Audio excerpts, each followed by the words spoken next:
Let's get everything set up. And make sure everything is good. Let's see. And yeah, there we go. We're all connected. We're all in. Oh my goodness. Let's go ahead and... Noxley, that's so fast! Noxley, that's so fast! What do you mean? Oh, hello. Welcome in, everybody. I was just about to do the message on Discord that everything's starting. Welcome on in. I think everything should be working okay, right?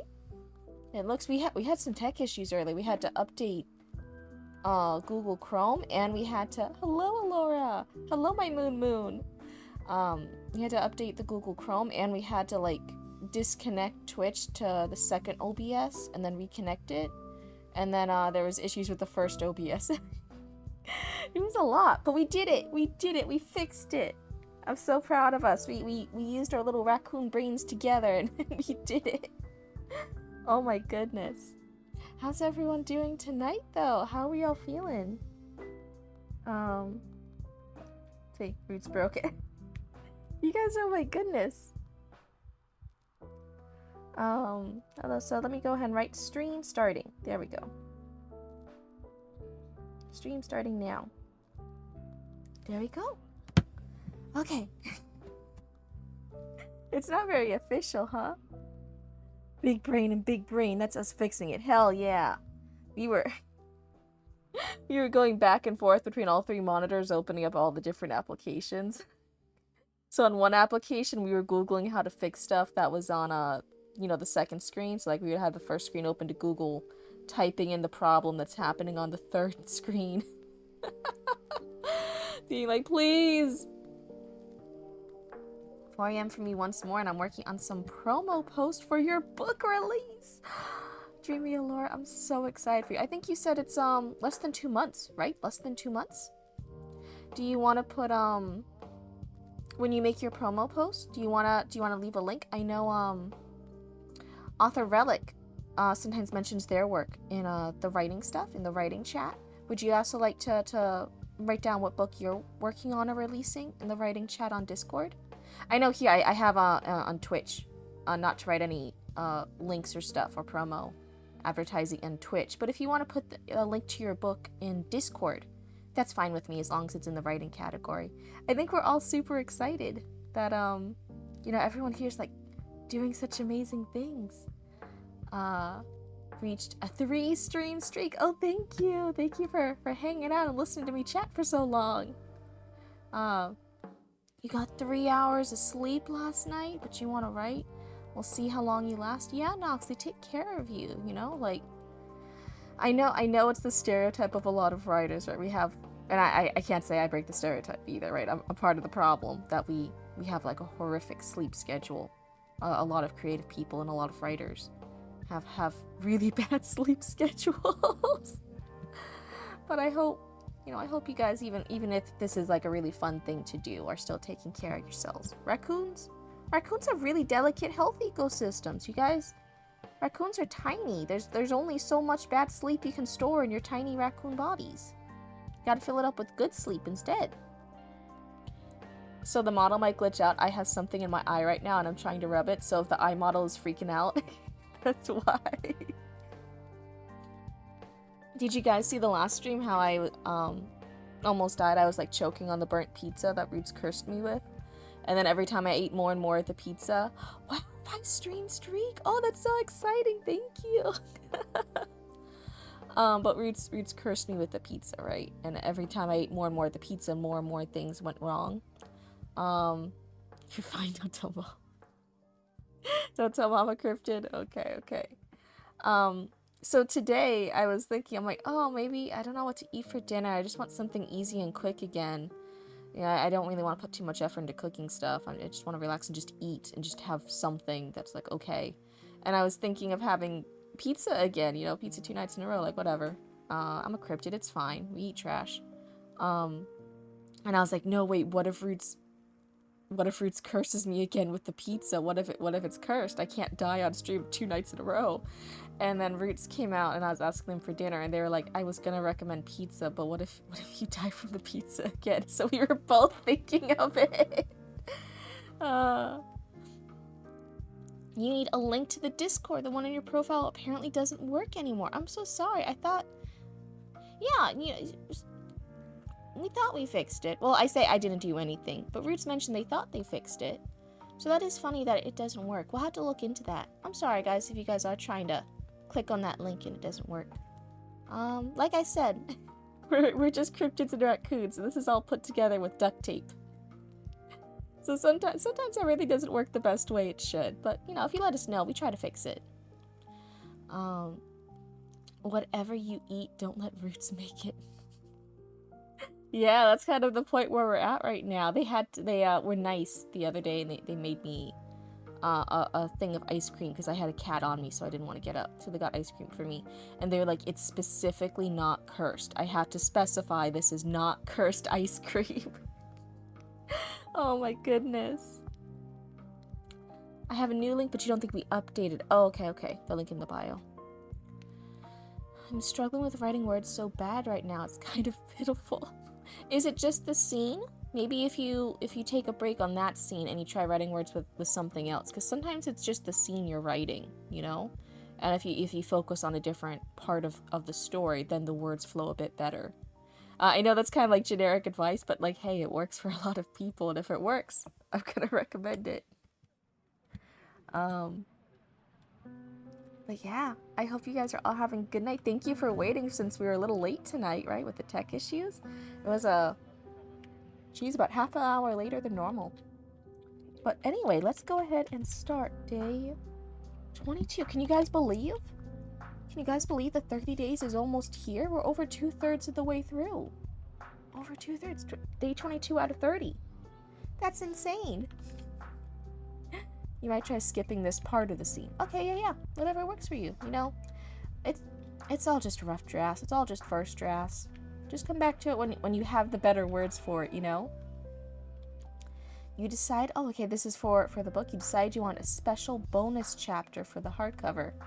And then you realized you actually had to write that bonus chapter. Yep. That's always the thing. It's always great to have ambition, which... Hold on 1 second. I'm going to cough. I'm going to try and mute the mic. Let me know if you guys can still hear me cough. I'm going to try and mute it real quick.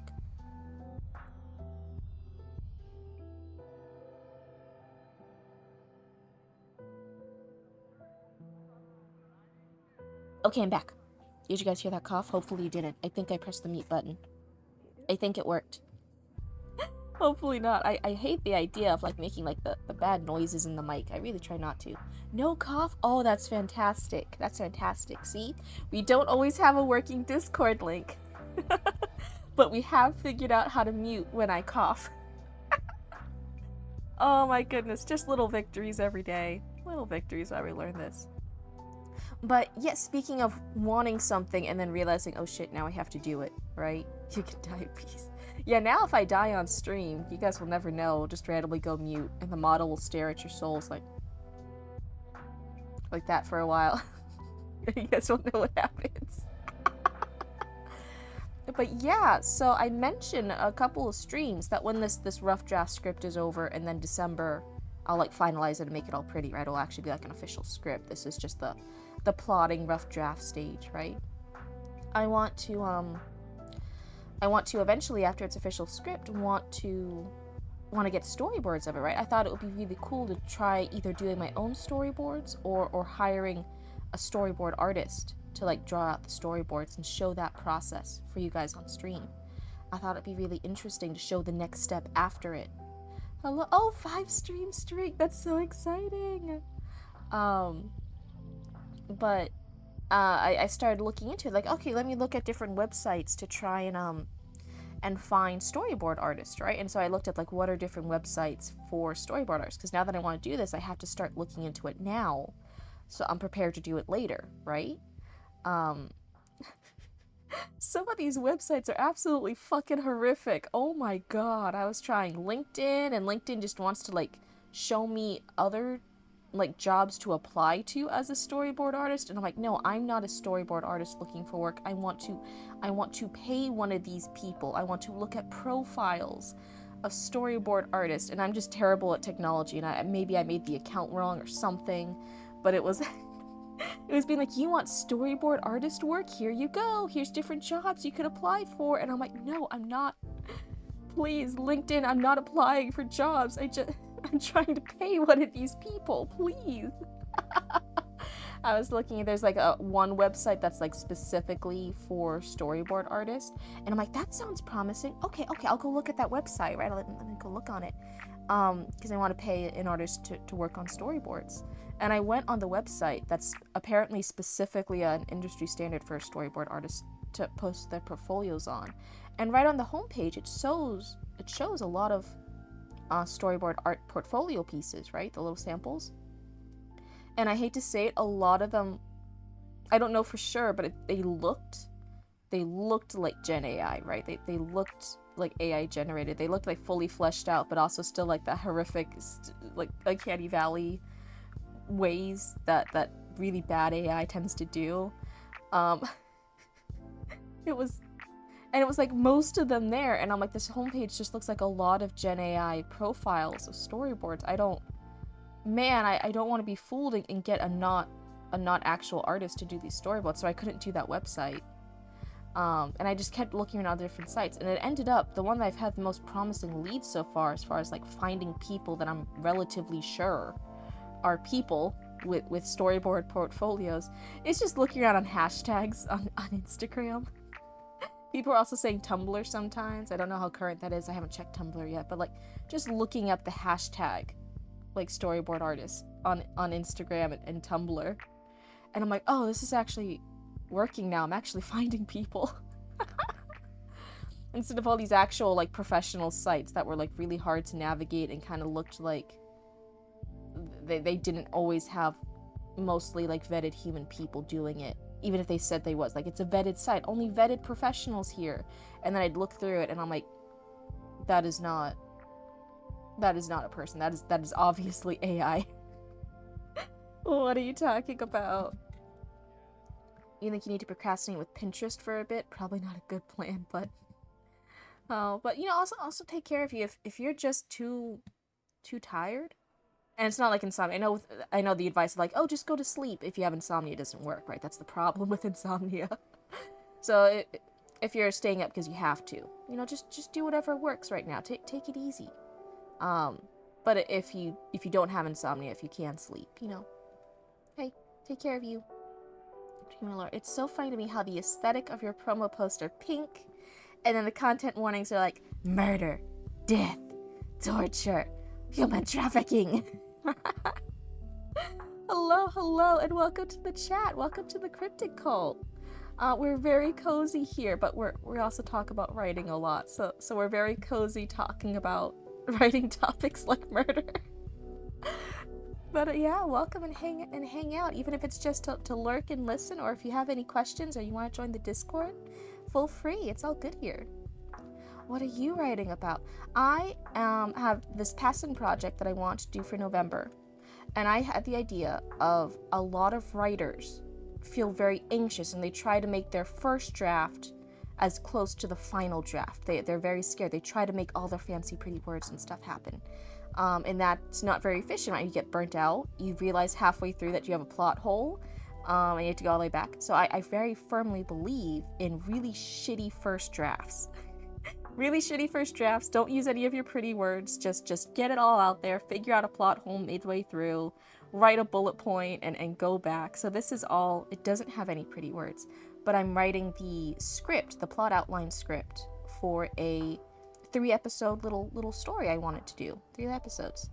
And I'm showing, I was like, no, I'm going to go on stream and I'm going to show a really shitty draft. That way if anyone feels bad about their rough drafts or how they're not pretty, like, no, maybe this gives you encouragement of like, oh, well, Cryptid made a really shitty draft and it helped her. It was still good. It's still a rough draft. I don't have to make all this effort and energy wasted into making the perfect first draft the very first time ever. Like it's low key. It's okay to have a rough draft where you just put things like really opening joyful vibes, younger witches running through, because both will end up like it's not nice pretty words here. This isn't what you expect when you read a story, right? This is me just plotting out scenes and writing notes for my future self. And that's what it is. It's a really kind of spooky story about this hero who has to go and fight witches, and at the end of it, he doesn't want to do it anymore. It's very traumatic to him that he has to hurt these women, and so he's gonna end up quitting at the end. And it's a lot of spooky stuff that these witches go through. You don't even think it's because you're tired? More like your brain is so fried, but I couldn't say what from. Oh, jeez. Yeah. Or is it with everything, or like specifically your creative project? Because if your brain's fried from and you feel like you can't focus on anything, it's probably like it could be work stuff, it could be home stuff, right? And it just might be a lot of stuff happening right now. If it's specifically like, no, I'm fine and functioning at work, I'm fine hanging out with family and friends, I'm doing all this stuff, right? But like my brain is not focusing on the story, you might just need to take a break from it and like have a little side project you focus on instead. Why are you banning me, author? What's happening? Hold on. When you started, I was really not that good at content creating, but the longer you work on promo posts, the better you get, and you love that. Yep. I feel like when, especially because I think you said you were indie published, right? I feel especially for indie publishing, authors and writers wear so many more hats. There's already so many hats you wear as a writer, but indie publishing, when you're also doing the publishing, the promoting, and the marketing, and all the different stuff for that, right? You wear so many hats. And when you start, you're always going to be starting from scratch. You're always going to be like a little bit of a noob, right? Even when I started streaming here, right? There was a lot of rookie mistakes. There's still a lot of rookie mistakes. I haven't even been streaming for 30 days yet. And you have to learn, right? You focus on the good things you're naturally like started pretty good at, whether that's the description, the hashtags, the artwork that you want to do, your posting schedule, whatever it is, and then you work up on all the other stuff. And yeah, you're right, over time you get a lot better at it. And I think it's actually really good for writers to promote their own stuff, any creative to promote their own stuff, because honestly you should be the #1 fan of whatever you create. And I think it's always really inspiring to hear things from a fan.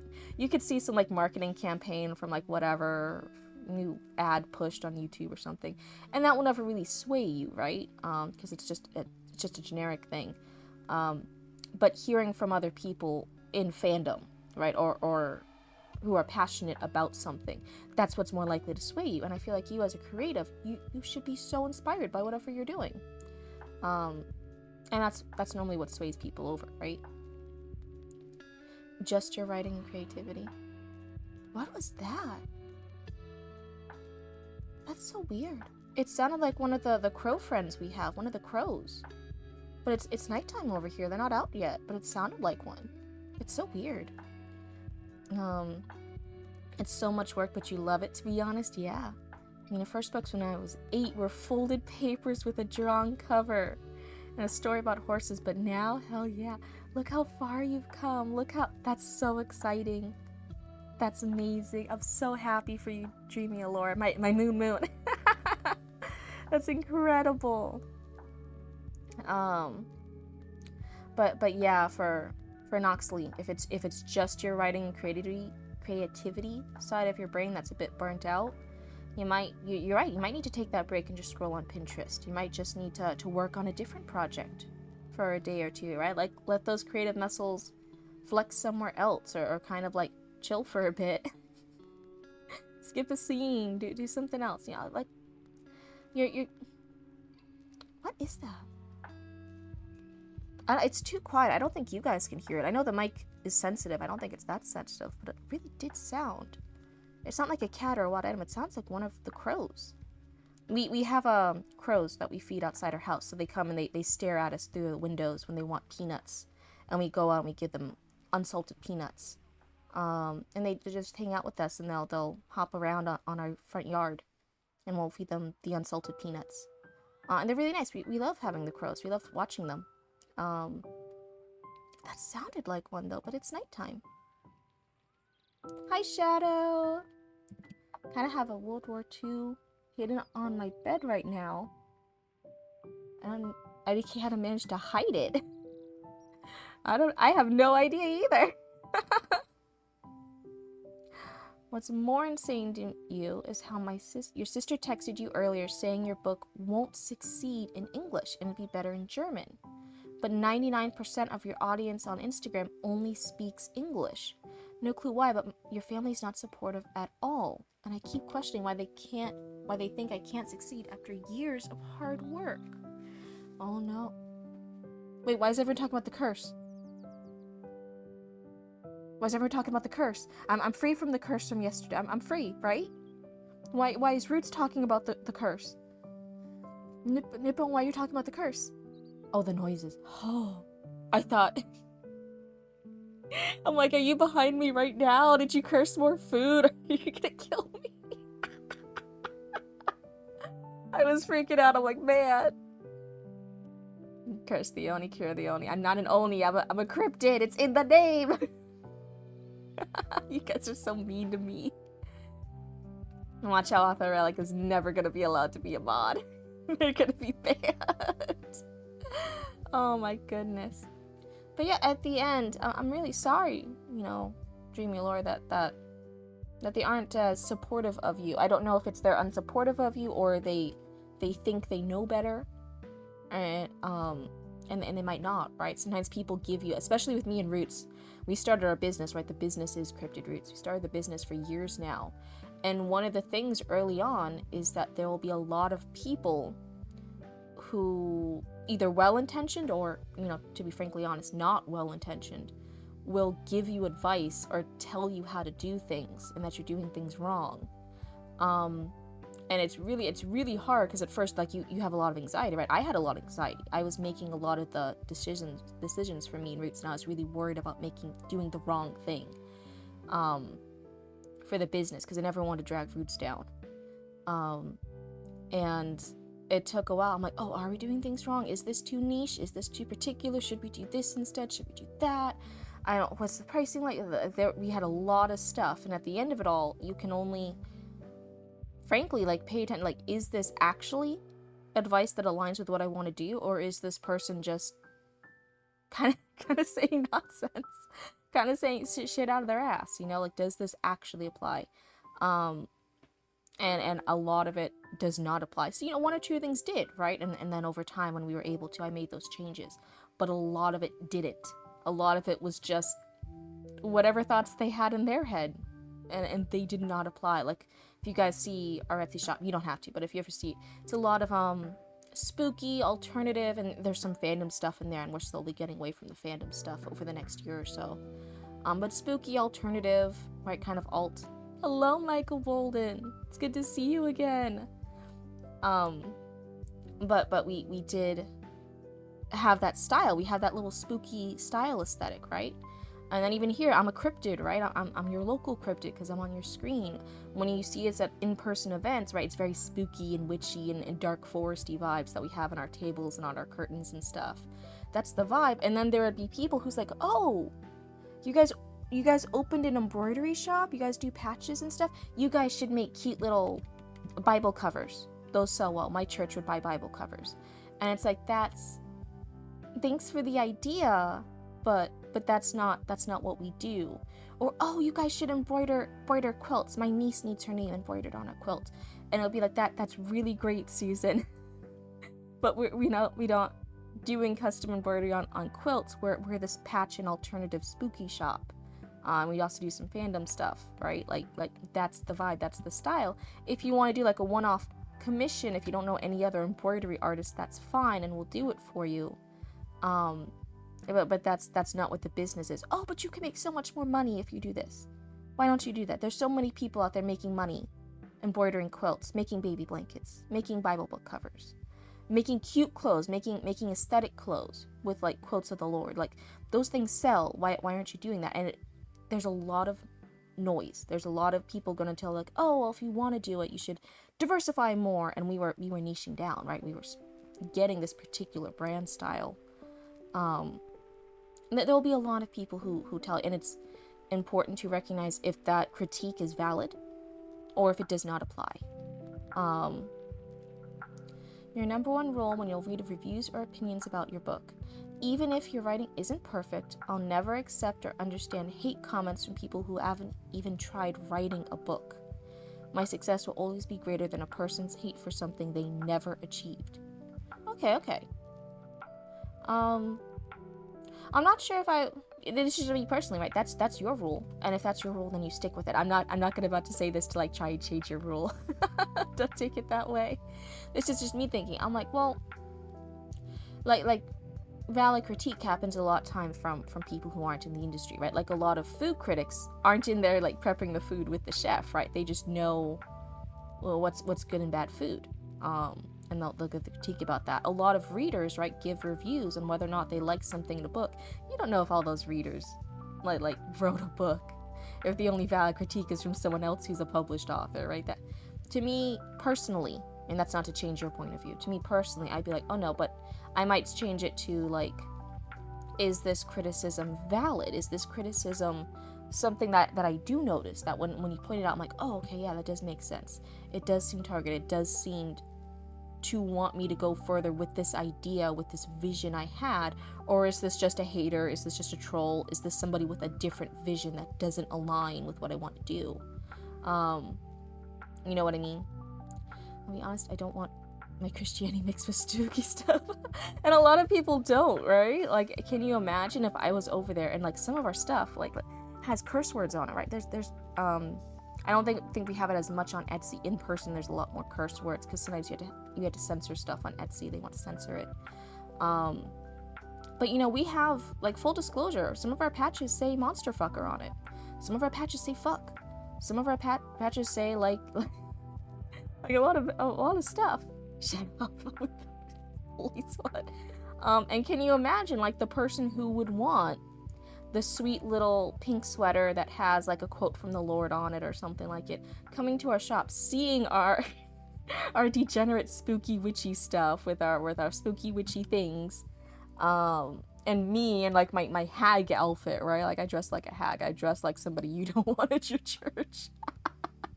And then buying it, it's not the target audience, but people are like, oh well, if you diversify, you'll always get some sales. And I'm like, I don't need to diversify into, I'm not trying to be Walmart where I have a hand in everything. We're making this stuff, right? I need to niche down. So I had to realize, oh wait, this person's giving me advice that doesn't align with our vision. The vision is to have this very specific aesthetic and style and brand. And so now if somebody did give me advice, like some people were like, hey, you might want to focus more on your original stuff than the fandom stuff because you're trying to make the original brand. Like there's a lot of like anime and cartoon references here. You should, if you want to have your own brand, you should focus more on your original stuff. And that was a valid thing, right? I'm like, oh yeah, that helps our vision. That's the brand. That goal, that critique aligns with my goal. And then I did take that into consideration, and we're working on phasing out, right, a lot of the fandom stuff, and we're having more and more of our unique stuff.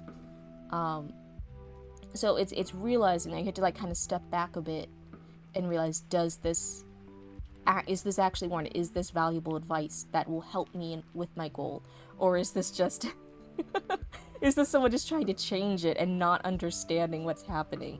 Like you said, like your I think you said your sister Dreamy Laura was being like, oh, it will only do good in Germany.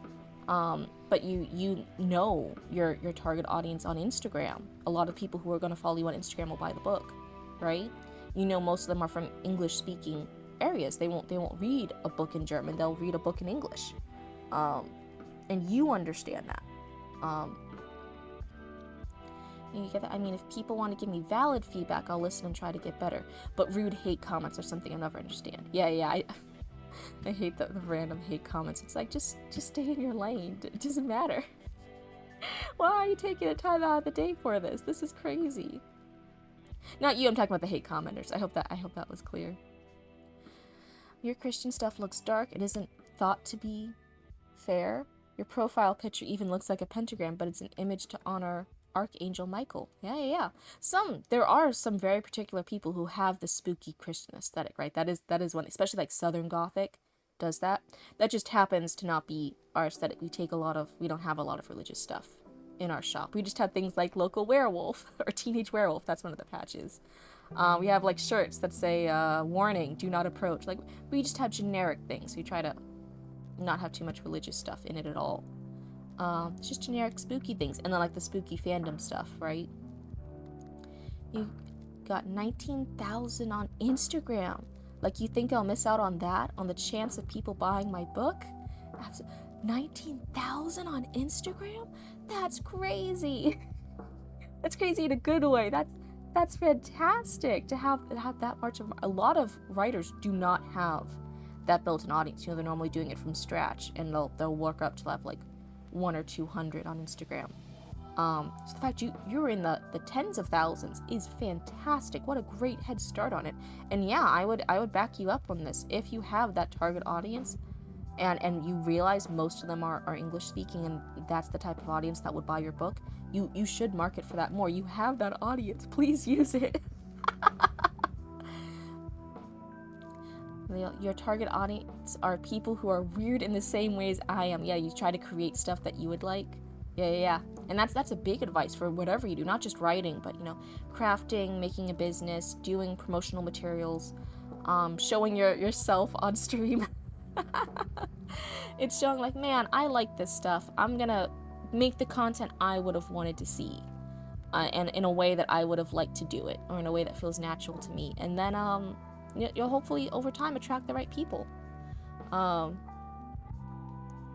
You have a specific audience. Me?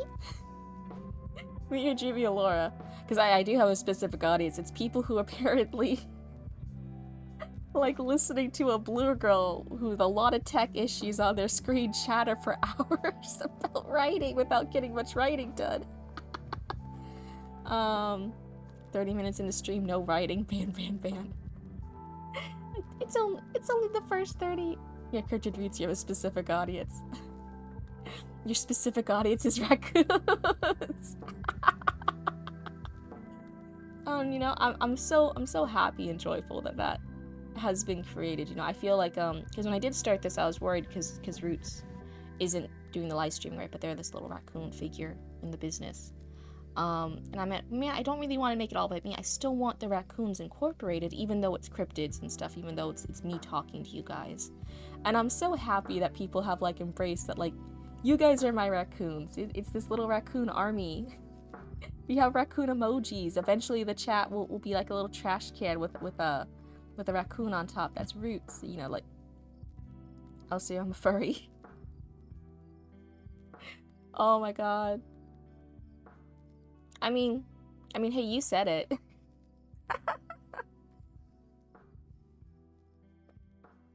So I'm taking a sippy. Everyone, don't forget to drink. Drink.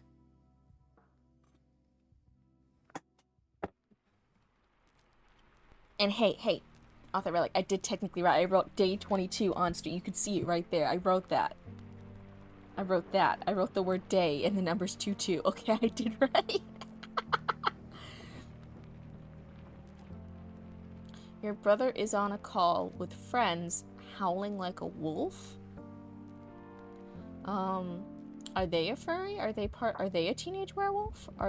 Or is it like one of those, not sorority, fraternity things? There's like a lot of like sports guys, like people if you're like on a football team or like something like that. Like I know some guys do that, right? If they're like in a fraternity or they're like in the sport thing. I forget what a sport group is called. I was about to say a band, and I'm like, no, wait, that's not a sport thing. They're just a band. That's instruments. But yeah, sometimes guys do that. You don't have a hydrate award for channel points? I haven't said it. We just got the raccoon emotes, okay? I've been affiliated for like, what, not even a week yet? And I plan to not even have any viewers at all for a year.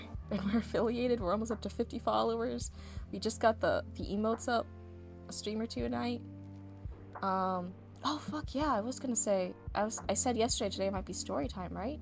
Man, yeah, so if you guys have story time submissions, make sure you submit them soon, okay? I'll try to do story time maybe in another half hour. So if you guys do, and it can just be plot stuff, it could just be excerpts, it could just be general plot idea vibes, just whatever you're working on. Post your stories in Discord. Yeah, just write it in the Discord. It's just story submissions. And it'll be really good. I love having you guys submit stuff. What was I saying? So yes, I will try to do story time today. That is fair. I said that yesterday. I just forgot. But no, so I don't even... We just got the emotes up. I haven't even looked like how do I do channel point stuff. But maybe I should if you guys want channel point stuff. I know there's the hydrate one because I've seen that in Scarecrow, and Frozen Scarecrow's one, right? I did those channel points before. I think I've also seen like a check posture for channel points.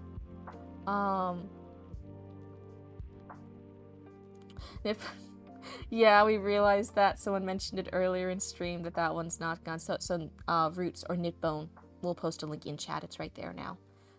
We'll fix it after stream. We didn't realize it was broken. Like I said, so we try our best on this stream. That doesn't always mean it's good. We're just always doing our best though. And yeah, if you do any submissions for the story time, it can be an excerpt. We just ask that you keep it 3 pages or less. What do you mean fix it? I don't know how to fix it. What if I go over to fix it and like I end the stream and then everyone will make fun of me in Discord for ending the stream because I tried to fix something on a different screen? If you guys wonder why I try not to fix things too often on stream, I'm so worried if I like click away or I mess with stuff, that then it'll like end the stream or I'll do something wrong and the OBS will crash or... So that's normally why I'm like, oh, okay, that will be fixed next stream. Don't you worry. But yeah, that's why I just panic. I don't know tech stuff. But yeah, it's just under 3 pages, and you must fix after stream. Yep, you must fix. My tech support raccoon, you must fix, and I'll sit back and not worry about it. Good talk, Roots. Come on, you always saw yourself as a hairy-backed Bigfoot, less raccoon. I don't know what to tell you, man. As soon as you join the Cryptid cult, the transformation to raccoon is inevitable. You could be a Bigfoot raccoon. It's just the one raccoon that has, like, obnoxiously sized cartoonish feet. Like an artist did not understand proportions for raccoons. You could be that. Yeah, you must fix it. I'm glad you understand. Because I want to hear your stories in Cryptid's reading voice. Oh, jeez. I tried to read it pretty well. And again, like, if I ever do, like, sometimes if I butcher a word, or, like, I don't say your fantasy character's name completely right, I try my best, though. Because I do want it to be, like, a smoother reading experience. I'm not going to get caught up and being like, oh, God, did I say that right? I don't that's not pleasant to listen to, right? But, yeah, if you ever do notice I say something funny, you can post it in the chat, and I'll be like, oh, that's how you say it. Or, oops, I misspelled that. And I'll just know it for future story times. But what else was there? But yeah, 3 pages or less, and it could just be like a paragraph. Some people even just doing bullet points of like, hey, this is how I think I'm gonna structure my chapters and what happens in each one. What do you think? And it's never anything mean that we say. It's only ever 1 or 2. I try to max it out at 2 just because I don't always know if people want to hear an F ton of critique, right? Only 1 or 2 critiques that I hope will be like the main things to make your writing to the next level, right? To the next part. And if you disagree with anything, that's totally fine. I gave you advice for free. You are free to throw that free advice in the trash, right? It's all free. And it's just doing our best though. And that's it. What if Bigfoot is just a giant raccoon this whole time? I mean, maybe I haven't talked too much with the Bigfoot families up in Georgia and further north. In Florida, I'm a Florida cryptid, Central Florida cryptid. Florida does not have Bigfoot. Florida has skunk ape, which is very similar, but technically a divergent evolution. They did not co-evolve. They're not related to each other. It's just how like a lot of things in the evolutionary change all end up looking like crabs, but they're not actually all related. the final form is crab. There's a lot of cryptids that ended up evolving unrelatedly into the Yeti, Bigfoot, Sasquatch, skunk ape forms, but they're not necessarily related. Does Florida have El Chupacabra, or is that somewhere else? It's somewhere else. Is Florida like aware of it? Like, as Floridians, are we aware of it? Yeah, but El Chupacabra's not really here. If there was like a random Floridian or two that said it, this is El Chupacabra's not here. I said as an insider to the cryptid community, he's not here. That was just, if there are any reports of it, those are fake reports. El Chupacabra didn't come to Florida. El Chupacabra had better taste than that. A lot of cryptids that are in Florida do not leave Florida. Like they made their bed here. They stay here. And that's why a lot of other cryptids that are outside of Florida do not come to Florida. That's why, like, there's that. It's one of the few times cryptids actually like listen to state lines. Most time it's like a generic area, and if they happen to cross state lines, they don't care. They're still just in their area, right? A lot of cryptids don't care about that. Bigfoot and versus skunk ape, they actually do. Skunk ape stays in Florida. They do not leave the actual current state boundary of Florida. They stay in Florida. And then Bigfoot doesn't come. There's a lot of them in Georgia, but they do not come further south than that. They don't enter Florida really. They're like, oh, okay, that's skunk ape spot. I don't need to go into their house. That's fine. It's one of the few cases where they actually, like, their natural boundary happens to align with the state boundary. It's really odd. Most cryptids don't strictly adhere to human man-made state boundaries. But yeah, just naturally. Florida's pretty terrible in some ways, and a lot of cryptids who are not Florida native cryptids do not come over. Their territory doesn't extend into Florida. So I just know that, no, if there were any excitings from random Florida men and Florida woman crazies that said, like, oh, I saw El Chupacabra here, like, no, they didn't. El Chupacabra doesn't come here. He's got better things to do. What was I saying, though? But, yeah, we do have... And you know what's so funny, though? So for anyone who's out of the loop for cryptids, Florida is really well known for... What is it? Is it Swamp Thing? I believe Swamp Thing was filmed in Florida. And so a lot of monster enthusiasts... oh, hi, Ink and Play! And thank you so much for a 5-stream streak. That's crazy. I feel really honored that people, like... not just watch me like one time, they actually come back, and you guys like come back and keep listening to me yap. That's kind of crazy. But yeah. So the monster community, not cryptid community, but monster community does like Florida for skunk ape and for the Swamp Thing, right? But in the cryptid community, it's one of the few monsters that cryptids are actually here in Florida really proud of, because it's like specifically a Florida monster, right? That it was filmed here, so they're actually like really proud. And even though Swamp Thing's not real, that was just a monster made for a movie, right? That's not a cryptid.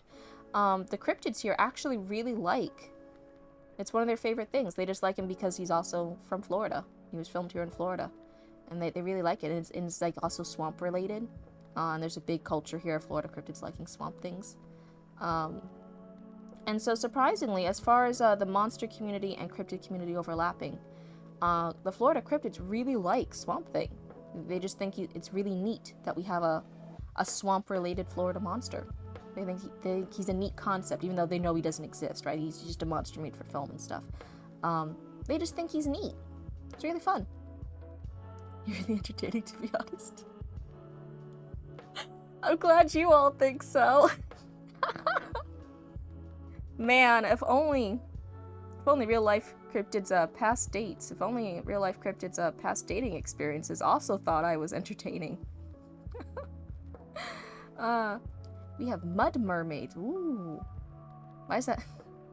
You want to see a mud mermaid? I kind of want to do too. Yeah.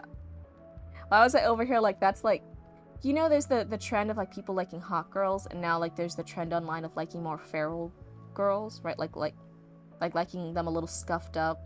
Like that's what the thing with Arcane, right? We liked so many women in Arcane, because like Vi's a fighter, and she's all scuffed up in the fighting, and like Jinx is like a little crazy, and like all these girls are like really hot, but also, you know, they're scuffed up, they're a little feral, right? I'm like, ooh, the natural appeal of a mermaid, of a pretty girl mermaid. But now she's a mud mermaid, she's scuffed up, and I'm like, that's hot. Oh, man, the internet changes you as a person, doesn't it? Hold on, everyone take a sippy. But yeah, fun fact, if you guys ever wanted to know what cryptids, at least the Florida cryptids, think of a Swamp Thing as a monster, as a general concept, really positive here. I think cryptids here would actually buy merch of Swamp Thing if they had human currency. They really like him. They think he's just neat. Why was he doing this? So day 22, we finished yesterday off with, yeah, we came up with the cool idea of the hero walking through this last town. And the previous versions, the previous episodes, when he's walking through it, it's very alive. There's a lot of people there living their everyday lives. It's the Studio Ghibli moments, right? And that's his motivation to keep going through, because he's doing this horrific thing. He's hurting these witches, even though he doesn't want to save the everyday life that the other villagers or other city folk are trying to live their lives in, right? And this is the final scene. This is the final episode, and we have this final witch who wants to die, right? She's trying not to, but her familiar's keeping her alive, and she doesn't want to hurt people.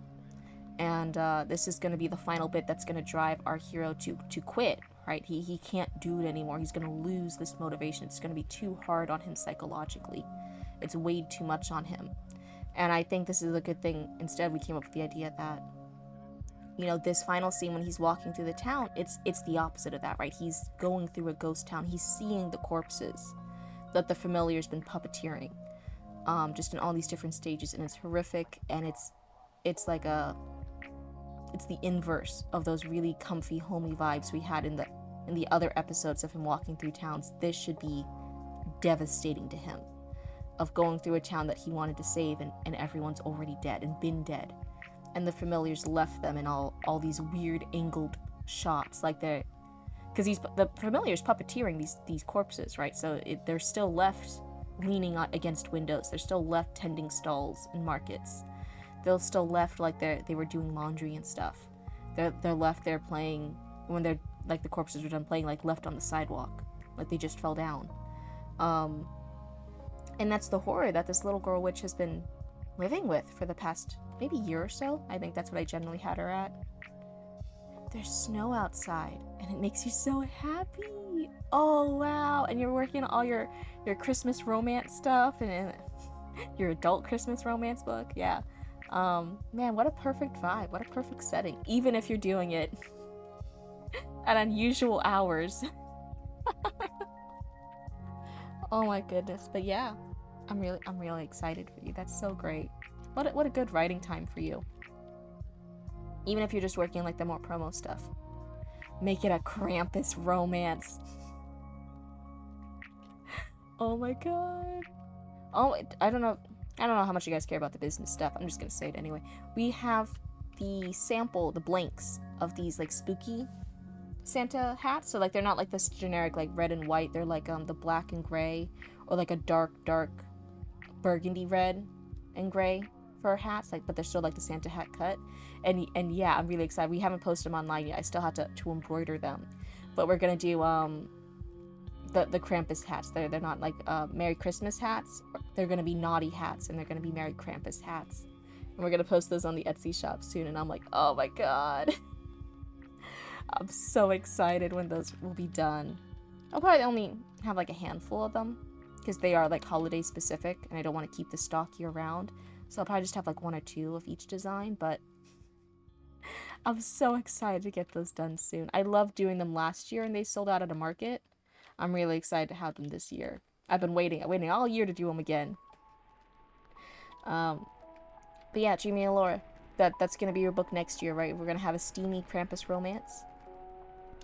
Steamy Krampus romance. Everyone put your suggestions in chat for what you wanted a Krampus romance.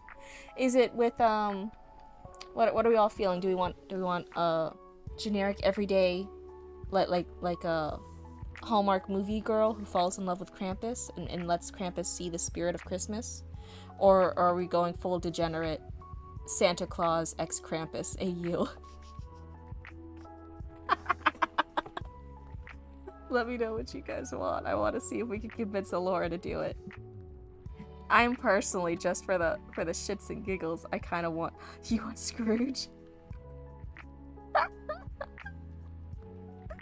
Okay.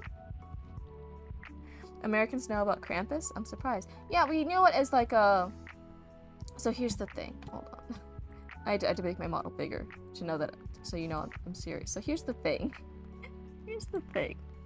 Americans and America corporate culture, right, when they stop being able to make the same profits year after year with the same thing, so when they have the Santa stuff and the Merry Christmas stuff, and they, right, the profits eventually go down about it, they have to test the waters with more stuff, right? Like, oh, we're not reaching the spooky community. Oh, we're not reaching the poor millennials. Oh, we're not doing this. Oh, we're not doing that. People are tired of Christmas now and the overconsumption core. How do we get people to buy more seasonal stuff around the Christmas time? And so they test new things. They test the waters with new things to see if then people will buy it because it's a new thing. And so yeah, a couple of years ago, the cryptid community, the mythological communities, the goth communities, all that, their hard launch, that corporate stuff and like alt indie stuff was Krampus. And they started teaching about Krampus. And now the alt community, it's not as popular as like Santa, but to get sales for alt people, for people who don't normally buy Christmas stuff, right? The thing is Krampus. So yeah, if you're ever surprised about Americans knowing stuff, know that like, oh no, they know it for... We know a lot of stuff as long as it's marketable. As long as it fills a new niche in the market, it untaps a new market, then the market will show it to us. That's just what happens, you know? Like, it's always going to reach a new market. And that was the alternative... indie, no longer Christmas enthusiastic, poor, spooky core people. They show us Krampus. We even have in some states, like we even have it here in Florida, Central Florida at least. Probably not like smaller towns, but like bigger communities with an alt community. You'll have Krampus markets, so it's like a Christmas market, but it's specifically for all this when you have like a spooky relative you don't know what to shop for because they're spooky and they're goth and they don't like generic Christmas stuff. Where can you go to shop for things? You go to Krampus Market, right? And you'll find like the spooky alternative shops there. And you'll buy like, oh yeah, my niece and nephew is spooky. They love Nightmare Before Christmas, and you'll buy the Night Before Christmas stuff there. Like, oh yeah, they love skulls. Okay, here's some, I don't know, coyote jawbone earrings. All right, you'll buy that. And that's a Krampus Market. And then just the same way that you have like taking photos with Santa at like the mall, that's the generic thing, right? Taking photos with Santa at malls or different stores. Krampus markets, someone will dress up as Krampus and you can take photos with Krampus. But it's not everywhere. It's not like all over America. But yeah, it fills a market niche, so therefore America has it. Krampus is a woman Krampus of yours. I think someone thinks they can teach Krampus the meaning of Christmas through love, but Krampus corrupts them instead. Hi Cryptid, you're working on the outline and rough draft right now for chapter 6. Oh, that's so exciting, Desperado. Oh my goodness, keep going, keep going. Don't follow my example of being all caught up and distracted. Keep going. It's basically Beauty and the Beast, but Scrooge is the beauty. You know what, if you do Scrooge versus Scrooge X yeah, bear looks sad, you're gonna try to let him out. Okay. Jeez, he's gonna... We're babysitting our younger brother, who's the Royal Standard Poodle Bear, for the night. The problem is, if we let him into certain areas, he tries to cause mischief. But but I think for my head, if it's Scrooge x Krampus, right? If that's what we're going with, I feel like they should be like the cool, like when you watch the Muppets, there's the two older guys who laugh and joke, and they kind of like do the bullying, critique stuff at everyone, at everything going on. I love them, right? I can't remember it right now. It's been forever since I've seen the Muppets, but that I want that, but Scrooge x Krampus. I want them to be these like old gay married men who are really sassy and mean about everything Christmas related. And they're hyping each other up for all the shit they're gonna do to ruin the holidays. Oh, you're gonna try and let him outside. Okay, I misunderstood. I thought he was coming out here to hang out with me. The main character beats up a guy who is bullying him and then gets sent to a therapist. Okay. Yeah, that's gonna be a fun chapter. So you get to write a fight scene, basically. You're gonna write a fight scene of this person, of the main character beating up a guy. That's gonna be great. Fight scenes are really hard to write. That's like a whole thing sometimes people specifically study, you know what I mean? Oh my goodness. Someone say fight scene? Yeah, Desperado Joe did. The main character in their outline rough draft, chapter 6. Main character beats up a guy who is bullying him and then gets sent to the therapist. Yeah. Mortal Kombat. Yep. I love it. I love to see it. But yeah, people who can write fight scenes really, really well. Oh my god. Whole specific talent. It's really impressive that they can do it. I think the same thing, like sometimes people write only beating up, no guns. Give one of them a knife. Give one of them a glass bottle they broke. No, it's not a fight. It's literally the guy talking shit to him while he's crowded, triggering his PTSD. And instead of choosing flight or freeze, he just punches the guy right in the face. Yeah. Yeah, that's the perfect use of that emoji. Jimmy Lord, give him a knife. Give him something to stab him with. Sorry, Desperado, don't listen to us. We're being degenerates over here. I feel like we all suddenly, for raccoons, we all suddenly turned to sharks. We thought we smelled a hint of blood in the water, and we all just came swarming, like, fight. Who would win in a fight? Cryptid or a Cryptid Oni? Now that's a fight I want to see. I would win. Cryptid would win. You want to know why? Because Cryptid Oni would get cancelled by the Oni community. So I'd have all the rest of the Oni community and the Cryptid community on my back, helping me beat up Cryptid Oni. It's a team fight versus one player. Okay, it's biased in my favor. There are fight scenes, but it's not against normal human guys. The fights are with bullets and blades. Yes! Give us the blood! Give us the violence! I like how we went from like, oh, Jimmy and Laura's over here, they're writing a Christmas romance, it's so sweet, it's da-da-da-da-da. Smooches, it's so spicy. And then we're over here like, violence! Give us the bloodshed over Desperados.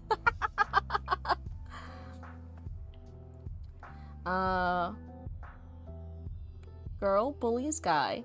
Guy gets nervous and kisses her. That's the origin of a love story somewhere. Oh my god. As someone who wrote a mafia romance, you love bullets and blades. Yes. Crunching steel, shredding metal, electronic shrieks, sparking wires. I've always loved bloody scenes. Hello. And then there's like the little knife raccoon emoji. Oh my goodness. So for me, I guess naturally, I don't write a lot of like fight scenes. This one has it, but it's like for the rough draft but I do write a lot of blood scenes. I'm pretty okay with like blood. So like we have in the Witch's Sacrifice, right? There's a big scene where she chops off her own arm as the sacrifice to gain her witch powers with the familiar. the witch one, right? The witch of the woods, right? She kills everybody with her wolf shadow familiar.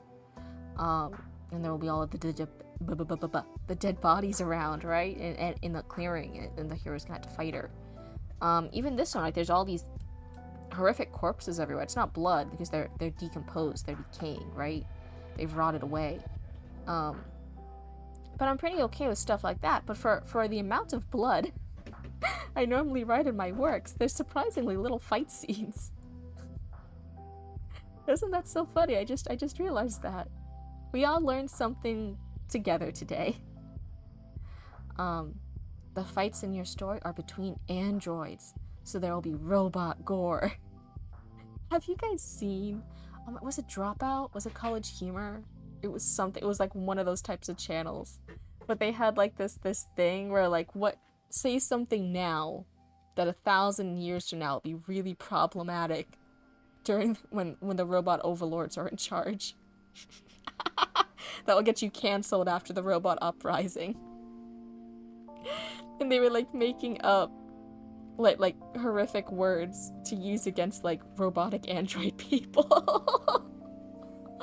Oh my god, it was like like hunks of metal, but worse. Like get out of here. We don't want your metallic kind here.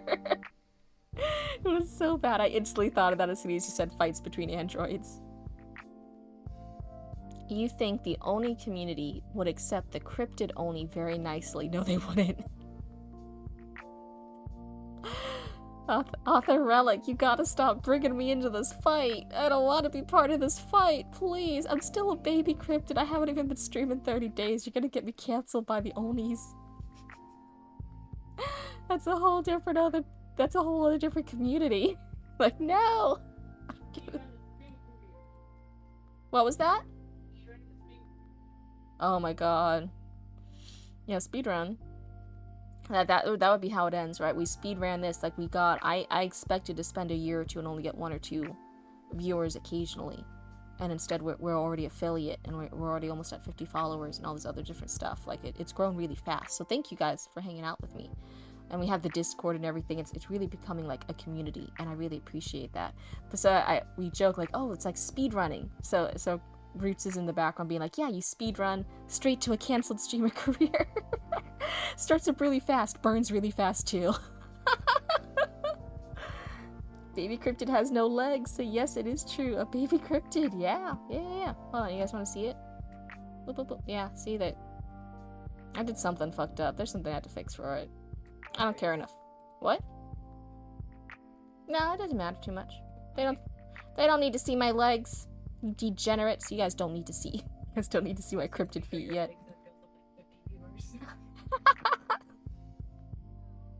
I'm gonna mute real quick. I had to cough. Hold on.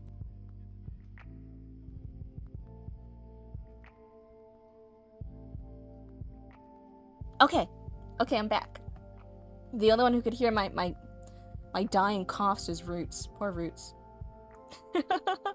Is Bear doing better? Bear's just chilling here. Bear's just chilling? Yeah. Okay. He's probably fine. If he acts up, then send him to hell. No. I'll send him to you. I'll be like, Roots, come over here. Take care of your poodle. Love you, bye. I say bye, but they're just going down the hallway to listen into the stream. Dreamy Allure. Chihuahua core. Whining because mommy isn't letting him out with a snack in his mouth. I know damn well he won't come back inside with that snack. Oh my goodness. Then there's a cursed baby cryptid, which is the most scary of the cryptid lore. Are you talking about the default model of the how I'm no longer blue? I don't have my horns or anything. The default model. This is the Suika model, so it's a customizable model. For anyone new who's joining, this is a customizable model. So you buy it, and there's a lot of like customizing settings to make it look the way you want it to look. It's really, really cool. I really like the art style. It moves really well. I really like it. Suika model's like, geez, I think it was like $100 or something like that. 100 USD, something like that. It was around there. I think there was like a conversion rate. So the original model before we customized it did not look like this. And so the joke is, when I first saw it, there's a hotkey. I didn't realize there's a hotkey that automatically toggles this setting, what Cryptid looks like, and the default. And one day I accidentally pressed it. It's just the 0 key. If you press 0 on the keyboard, that's what happens. It goes to the default. And I didn't understand why it happened, and I'm like, Roots, come help me, please, something happened, something's wrong with something, and Roots is like, what's wrong, and I'm like, Roots, please help me, I'm white, please, Roots, save me, it's something horrible, I'm white, and Roots is like, what, are you fucking stupid, what's happening, what? Do you use Steam, by chance? Yeah, for like, games?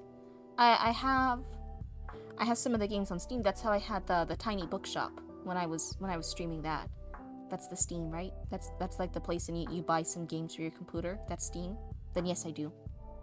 I really hope that's this. It's gonna turn out you talk about something completely different, and I'm just showing how bad I am with technology. But yeah, I was panicking. I was telling Roots over and over again, like, please help me. I'm white. A white woman? Yes. Wait, I'm German. Can't speak it louder. Yeah, hold on. For anyone who missed it. This is the cursed white woman Cryptid. This is the default. The default for the Suica model. And it's so funny, because at first I'm like, oh yeah, it's the same model, right? It's just a different option. But it looks so different. I'm so used to seeing Cryptid, right? Cryptid is... Like, what do you mean? This is the same model as Cryptid. Hold on. Go back. There it goes. It's just the different hair settings, and then the skin color, and there's the horn toggles. But it's... like, dude, mother! You just tuned in without context or audio? Yeah, I was just showing the cursed default setting. Everyone, so when I accidentally toggled it the first time, I was like, Root, save me, I'm a white woman! And Root was like,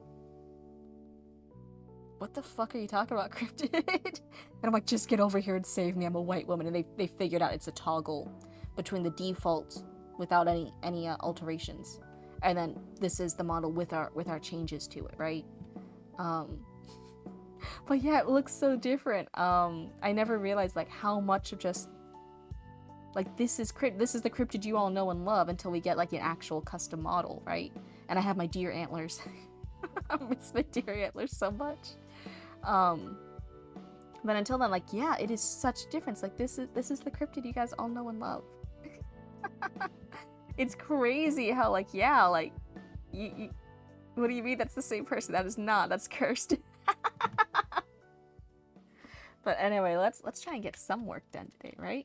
I'm gonna try and get some work done, and then we can have story time if everyone's interested in that. So yeah, if you guys haven't submitted story time yet, go onto the Discord. There's storytime submissions, and I'll go look through that, okay? We'll do that in a few minutes. I'm gonna try and get a little bit done first, so I can be a bit productive. So we have... Oh, I'm still in the Twitch chat, hold on. Gotta go over here. Okay, there we go. So I really liked that juxtaposition of, before he was walking through the very lively towns, and now he's walking through a ghost town with the corpses everywhere. And this is going to be the final episode that finally, like, mentally breaks the hero. He's not going to have the motivation to keep being a hero at the end of this. So losing that motivation for him in this one is really good. I like that. I came up with that. It happened to be by chance, but now that I look back on it, I'm like, oh, that's really good. Sometimes you'll accidentally do great without noticing. You'll accidentally do great references. You'll do great story arcs. You'll do great analogies or something, or motivations. And you'll accidentally do it, right? You didn't purposely go out to do it. And then people will ask you in your writing, like, oh, that's so great that you did that. That's really talented. What a great arc. What a great juxtaposition. What a great analogy you wrote here. What a great metaphor. And you'll be like, yes. The answer is always yes, I did purposely do that. I am so smart. I did very cleverly. Intentionally do all those writing stuff. Yep, I'm so smart. Thank you so much for noticing. I thought you were blue. You're a white woman. Ugh, okay. Still a raccoon. I don't want to accept it, though. Yep. No, it's just the default. Eventually, yes. When we eventually get the custom cryptid model with my deer horns and with the more spooky stuff and my creepy teeth and my long nails and my severed floating arms, she will still be blue. The cryptid that you all know and love, Cryptid, the local Cryptid, is blue, and that's all the way from, oh my goodness, from burnt ramen cup, burnt ramen soup. That's their profile now. That's the artist friend that we know, and they designed Cryptid for us. They gave the original sketches. They came up with the concept of Cryptid for us. When I gave them a lot of inspo pics, with the horns and with the this and how she should look, how she should move, what she should look like, and they took a lot of that and they made the Cryptid model. But one of the things the artist did that I never asked them to do was they made Cryptid blue. And I'm like, oh, I never thought of Cryptid being blue before. Can we try it with like a more normal skin tone or like even shadow skin tone? And they gave those other versions, and I looked at them and I'm like, there. Hold on, I'll mute. Hold on.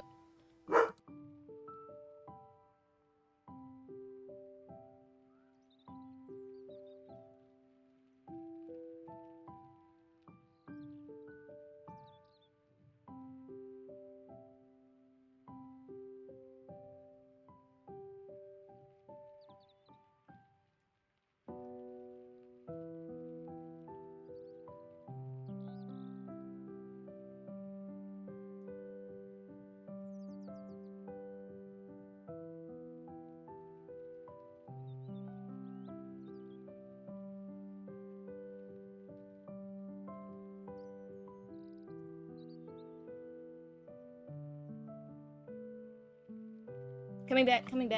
Hold on. Hold on.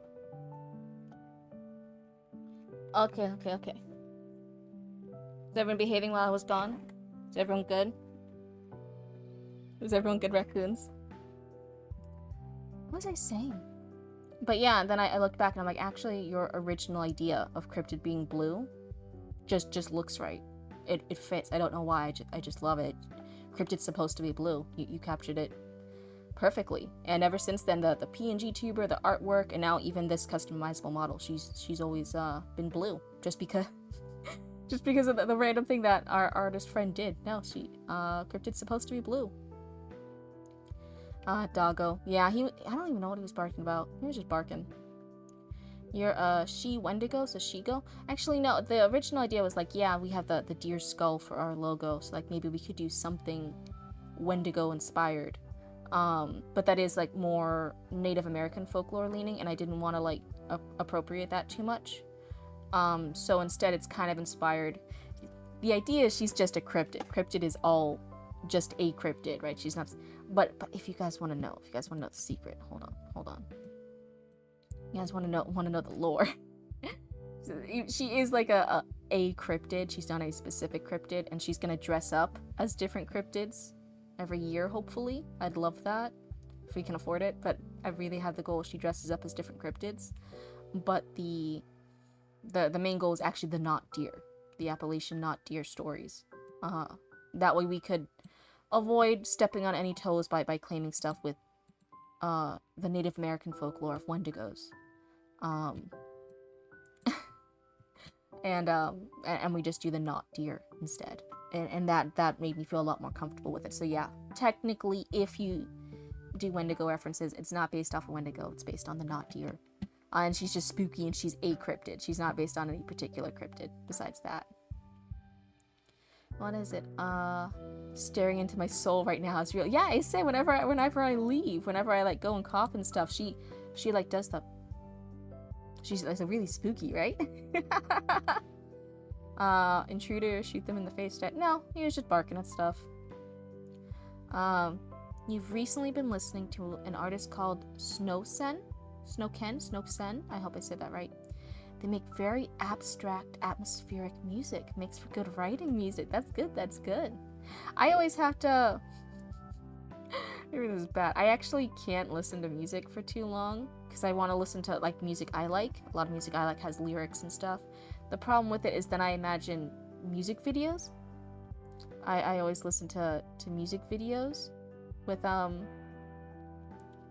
always listen to music. I always imagine music videos to the music I listen to. And the problem is then I'm so busy thinking of my music video, I don't get a lot of writing done with the thing I'm planning. I only have the lo-fi beats because at least that doesn't have a lot of words, so it's a little less distracting. And I didn't want to just be just my voice in the void you guys had to listen to. I wanted you guys to have lo-fi beats, so hey, even if I'm annoying, at least the lo-fi beats are good. Listen to Daniel D'Angelo, guys. They're a YouTuber, right? That's a YouTuber. Snow Sense music is much more ambient, no lyrics. Yeah. I'm just saying the problem if I try to intentionally write with music, like I'm just there like writing in my room and I'm gonna listen to music, I don't always want ambient music. I want like my playlist. But then the problem is it's a cycle. Then I'm like, oh, now I'm imagining this music video because it's my playlist. So in the end, I just had to. I write with no music. I even in high school, I did homework with no music. It was just too distracting for me. You know what I mean? And that's just one of the things that you learn about yourself. Some people can't do and focus on tasks without ambient music, and stuff like that. You just have to. Something you learn about yourself over time. But yeah, I couldn't do. I couldn't do anything with background music normally. And I normally again write on paper and pencil. Paper and pen, because I realized I had erased with pencil. But I didn't know how to stream that for you guys, so I'm doing my second favorite, which is writing on just a Google Doc. But yeah, so I changed a lot of things around for my writing routine in order to be able to stream it with you guys. just the silly things, you know, the things you change in order to share it with the public. Oh my goodness. But yeah, I have no idea what the poodle was barking at. He was... Honestly, sometimes the neighbors will just like close a car door slightly too loud, and then he's like, that is not allowed, that is illegal. He'll bark. It's like, Bear, this has happened every single day for years. Like, please, you know the neighbors will close a car door. They're allowed to exist out there and close their car door. And he just says no, it's illegal. Thing is much more ambient, no lyrics. I used to use Google Docs, then moved to LibreOffice, now on Ellipsis and Notepad. Jeez, I think I know Notepad. That's like one of the default ones, right? But geez, I feel so behind. I don't know a lot of these. Like, well, you have two doggos that do the same thing middle of the night when everyone is asleep. Oh, geez. Could not be me. I'm the normal hag who has too many cats, and the cats will mess with something, and that will wake you up from a dead sleep, right? They'll be like just meowing at something, and you go to look at them, and they're just like screaming at the ceiling for no reason. They just wanted to hear their own voice. Oh my god. Horrific. But at least it's not as loud as like a dog bark. You also have rude neighbors that play NASCAR outside. Like with actual cars, or like little kids playing with like actual NASCAR toys. Because little kids, I'm like, okay, yeah, that's annoying, that's whatever. But like adult neighbors who are like playing NASCAR with adult actual cars, I would be so annoyed. I'd be like, stop it. I'm removing your car privileges. Your chihuahua whines when you don't let him sleep in your bed. He just whines until you get up and carry him into your bed. Oh my god. Oh yeah, they race up the street with actual cars. You wish you could afford a spike strip. Yeah, man, there was actually a Florida woman here. Hi. There was like a police chase right outside our house when I wasn't home. I'm on Papa Cryptid. I think we're home. So like they got to see it, and then I came back home and they told me like, oh yeah, this happened, and there was like the tire tracks and stuff going through, like across the neighbors like lawn and stuff, and they like almost crashed into our mailbox. It was crazy shit. Yeah, the like neighbor a few houses down did like a crime. You were home. That's why Roots was home. I think I was the only one not home. Fucking bullshit.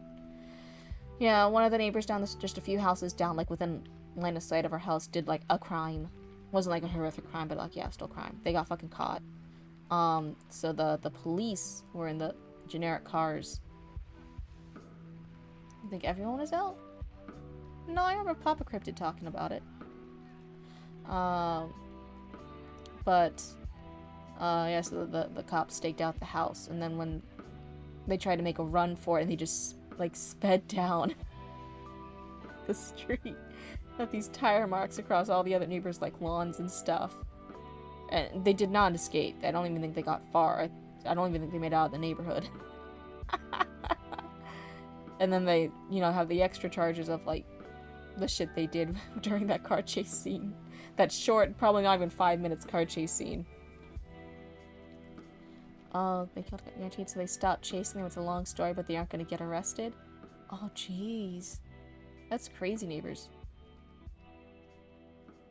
Was it that just got the cop killed? For your neighbors? That's crazy. I noticed that. That's right, you ignored it because you just thought it was the neighbors doing neighbor shit. We're in Florida. We ignore a lot of shit. I didn't realize, yeah, Mama Cryptid was saying the other day on stream that the mockingbirds near us, because Florida has mockingbirds, copy a lot of the car alarm sounds. And Mama Cryptid has gone out and noticed the birds doing the car alarm sounds.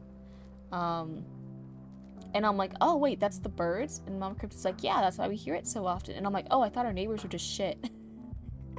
And Mama Cryptid was like, no, that's the mockingbirds doing the car alarm sounds. And I'm like, oh, genuinely, I just thought... I thought our neighbors were frequently shitty. And did stupid shit with their cars. And we all just collectively agreed not to go out and look at their cars to see if everyone was okay and not being robbed. I thought we all just agreed on that, and Mama Cryptid's like, no, it's the birds. I'm like, oopsie. So the birds are apparently shit neighbors. Cryptid, have you ever been to Disney? Yes, repeatedly. One of the reasons why we moved from, even when I was a baby Cryptid in Massachusetts, we would come down, we'd save up, and there would be like these big family trips to come down to Disney. And obviously she is Disney, our Disney princess. Your Disney swamp cryptid princess. Oh man. Your blue princess. Well, I guess Buzz Lightyear Star Command has a blue princess. They have Princess Amira. So, hey, Disney has had a blue princess before. But yeah, even when I was a baby cryptid up in Massachusetts, we came down for Disney. And then when we moved for Papa Cryptid's job, there was a few different states we could move to, but it was all gonna be moving out of state from Massachusetts. And one of the big reasons why we chose Florida is Mama Cryptid was from Florida, and wanted to get back there. And you don't have to shovel snow in Florida. You do in Massachusetts, and Papa Cryptid didn't want to shovel snow. And Disney. Disney was the main reason why we ended up in Florida. Your internet is slow right now. You got Armored Core 6 downloading in the background. Oh no. Yeah, whenever there's tech issues, I just leave it to Papa Cryptid or Roots. I'm like, please fix it. I don't understand what's going on. But yeah. When I was younger, especially younger, I loved Disney. Loved Disney when I was younger. Nowadays, geez, even for Florida residents, Florida cryptids, Florida people get cheaper Disney tickets for being a resident than anyone out of Florida, anyone who doesn't live in Florida coming to visit as a tourist Disney. But even for us, it's years and years ago, it used to be affordable, like semi-affordable if you had a little bit extra spare cash to, as a Florida resident, get Disney passes. And no, it's just too expensive, even with the Florida resident rate. It's too expensive. I haven't gone to normal Disney in years. It's just too much money. But I did used to love going to Disney. Occasionally I'll still, maybe in the past 2 years, I've gone to downtown Disney, which is like the free thing that anyone can just go to. It's just shopping plaza, right? That's why they let you go there for free, because the only thing to do there is shop and buy stuff. But I still like walking around there. I love Disney as well, but if they make a Rapunzel remake and the actress isn't blonde with green eyes, I'll cry. Give me my German Rapunzel. You know, we were talking with Roots the other day. When I was a baby cryptid, I don't think Roots remembers these shows much. the reason why they're doing it is for, when they first started doing the live action stuff, it was for the copyright stuff, right? They wanted to be able to claim the rights to the films. No one else could take it. That's why they did the remakes. And some of them were shit, right? They just needed to make sure the licenses still belonged to them. But now, as they technically were financially successful, not well received, but technically financially solid for Disney to make them, they keep doing it, even for stuff that doesn't have their copyright stuff expiring. Like the Moana one's going to come out in 2026, right? The live action Moana, the live action Rapunzel. These things, their copyright stuff isn't up for stuff, you know, like they don't need to make a live action thing to renew that license. They're just doing it to make more money. And the reason, I said, when I was a baby Cryptid, when a movie was financially successful and they wanted to keep up with the franchise, but they didn't want to commit to a new movie, like the story was done, they made TV series, they made animated TV shows. That's why Buzz Lightyear of Star Command after Toy Story was good, right? That's why you had animated Lilo and Stitch after the movie was successful. You had Disney Vault was a thing. Yeah, you had all these TV shows. Even Ariel, right? Even The Little Mermaid had an animated TV show. All those movies that were good, that Disney was like, oh, that was a good movie, this is great. What did they do when it was financially successful? They made cartoons. They made cartoons to continue their franchise and keep making content for it and keep, making money off of it. Nowadays, we don't really... Tangled, Roots point out, Tangled got a TV show. But overall, a lot of these movies that are successful, they don't make TV shows for it, right? So instead, they want to keep making money off it. They want to keep making content of it, so they're just doing these live-action, CGI, whatever, remakes of it. Just the movie over again, because they're like, okay, yeah, just do it again. They don't want to invest in the story writers and the animators. Animators have a guild. What is a guild? A union. They have a union, right? So animators get paid. But CGI for live action stuff, the CGI artists don't have a guild, right? Don't have a union. There we go. That's the proper term. So it's cheaper for them to do live action with a shit ton of crappy CGI effects and overwork the CGI artist and underpay them than it is for them to pay animators and story writers to come up with a cartoon. They sure as hell don't want to make a new IP. Yeah, that's what I'm saying. When a franchise was successful when I was a baby Cryptid, to keep making money off that IP, they made the cartoons. And that kept selling merchandise and kept the kids entertained, right? Nowadays, that's costs too much money. So what do you do when you want to keep making money off the IP rather than make a new IP? You want to make money off the one you already created. You just make the live action remake. It's cheaper. It's cheaper because the CGI artists aren't unionized. Versus a new animated thing, which the animators, right, the artists are unionized. Make live action adaptation. Yep. Sure, so I don't want to make a new IP. Yeah. When you went to Disneyland in California, you were 4 years old, and you were scared of the costume characters. You saw Buzz Lightyear and started screaming. You all had to go home early because of your Desperado. Yep. Oh my goodness. Animation is expensive. Yep, that's what I said. It's because the animators are unionized, right? That's why it's expensive. Versus the CGI artist for the live action, CGI artists aren't unionized. So it's really, really cheap, and you can overwork and underpay CGI artists. And therefore they're making really crappy CGI because they're overworked and underpaid. And that's why it's the way for them to continue the IP without paying animators. They can just underpay the CGI artist. And just do it live action, and it's cheaper. And they don't have to pay many script writers for changes, right? Because they're just remaking the movie. They're not making, in a cartoon, they made story plots. They had to script out each episode for this continued series.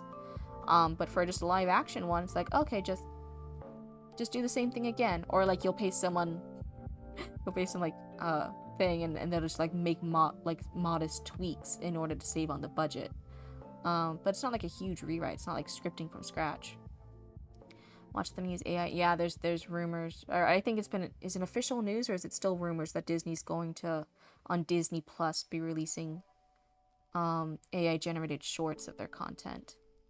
And I'm like, oh no. Oh no. Not looking forward to that. Not looking forward to that. But I do have a lot of pride for was it the Golden Age? Like the stuff like Atlantis, the animated Atlantis that Disney did, Treasure Planet. That was actually made. So speaking of as a Florida cryptid, that was made in the Florida animation studios. The Florida studios got to make those because Disney execs kind of forgot about the Florida studios, like the last little studio, and they just said, do whatever the fuck you want. We're gonna get rid of you guys soon. So they're like, oh sweet, we can do whatever we want. And they made stuff like Treasure Planet and Atlantis, and I think Lilo and Stitch during that time period too. But that was from the Florida animation place. Like the little house that they had. Not a house, but studio. There we go. Florida Animation Studio made those. And I always get so proud of that. I'm like, see, there's some good things that come out of Florida. Sometimes. Oh no. You guys keep distracting me. You guys keep distracting me. You guys are bad raccoons. We'll start story time in a bit. Let me get something done. Oh my goodness. Let's get to writing. The hero walking through the ghost town, seeing all this spooky shit, and losing his motivation to be a hero. Because I'm so talented.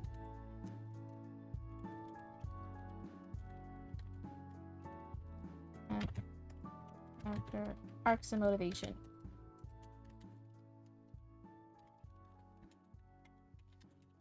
Lucky you, future cryptid. You'll have to edit this out later.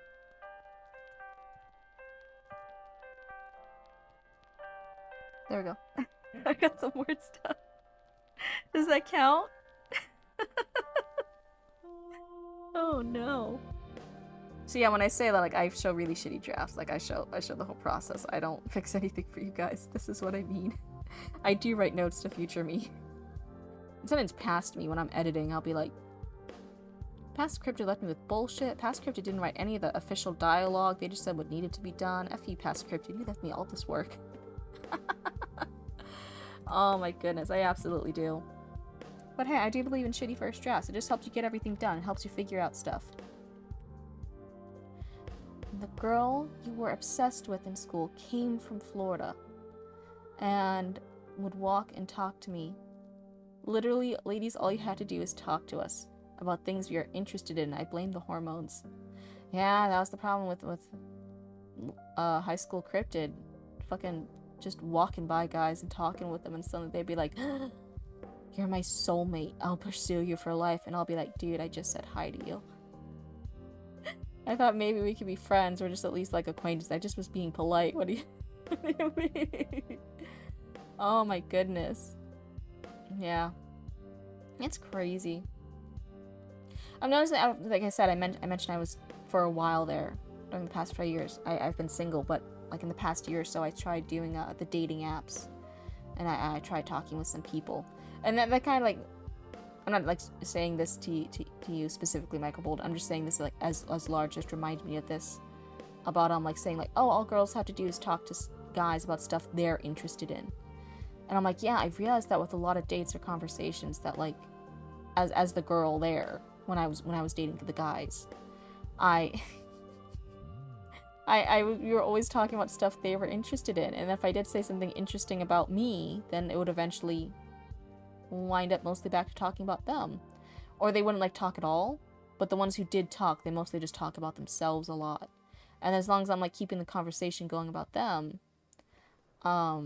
then from their perspective, the date went well. They were like really excited to keep talking with me and keep dating me and stuff. And I was like, no, this was like really unpleasant actually. This was kind of a horrible date. I like hated every moment of this. You didn't ask me anything back.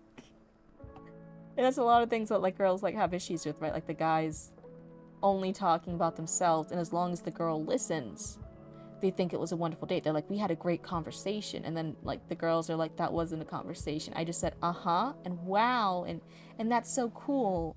And oh, what else do you think about that? That's really like we kept the conversation going, but the entire conversation was about them, or like heavily, like 90% of it was leaning towards the guys. And really really unpleasant dating experiences. Like it's like you gotta, for the guys, you also gotta talk about stuff the girls are interested in too. Please, even if it's boring shit, if you like somebody, then it's not boring shit. You should still like it too, because that's what the person you're interested in likes.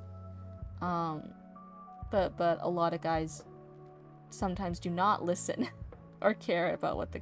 I even was in multiple relationships years long. I was engaged. Cryptid was engaged. Cryptid was set to be married. At some point before 2020, and right before 2020 I ended that because the guy was not actually as nice as I thought he was.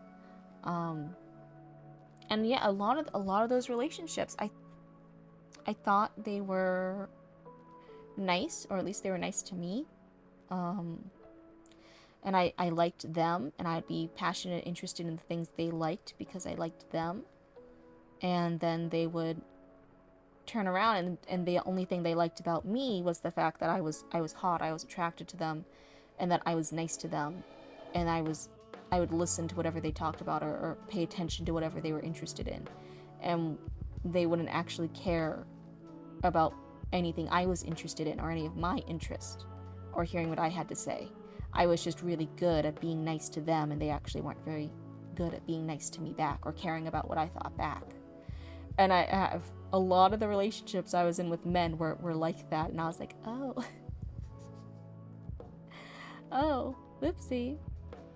Oopsie, that is a trend. So like, yeah, guys, if you're interested in a pretty hottie, and a pretty lady, if you're interested in a lady, you also gotta be interested in what they say too. You gotta talk about stuff they're interested in. You gotta pay attention to it, and you gotta care about it too. Well, Cryptid got some writing down a little bit. You always yap to your boyfriend, and he just 100% listens. And whenever I ask him if I talk too much, he goes, no. He just goes, no, you yap, I listen. Oh, gee, you want to marry that man? Yeah, that sounds great. That sounds great. So happy for you. That's fantastic. That sounded sarcastic. I hope it wasn't sarcastic. I hope it didn't come across as sarcastic. I really am happy for you. That's great. You seem to like horror and the peculiar on the surface level, at least. Yeah, I mean, hey, we're spooky. It's the spooky spooky vibe, spooky aesthetic. And I had a lot of people because I was like, I'm an alt person, right? I dressed spooky. Who wanted the stereotypical goth girlfriend, the big titty goth girlfriend, and that I would have a lot of interest, a lot of interested parties who would want to date me. And then a lot of the times when I would then date them, after a while, they'd be like, why do you dye your hair black? This is back when I dyed my hair black, or dyed my hair different colors. And I'd be like, I've always dyed my hair black, even when you were pursuing me. I had black hair back then. This isn't a surprise. Like, why do you wear so much makeup? Why do you do this? Why do you wear the weird clothes? Do you really want to dress up like that all the time? And I was like, this isn't anything new. Why are you?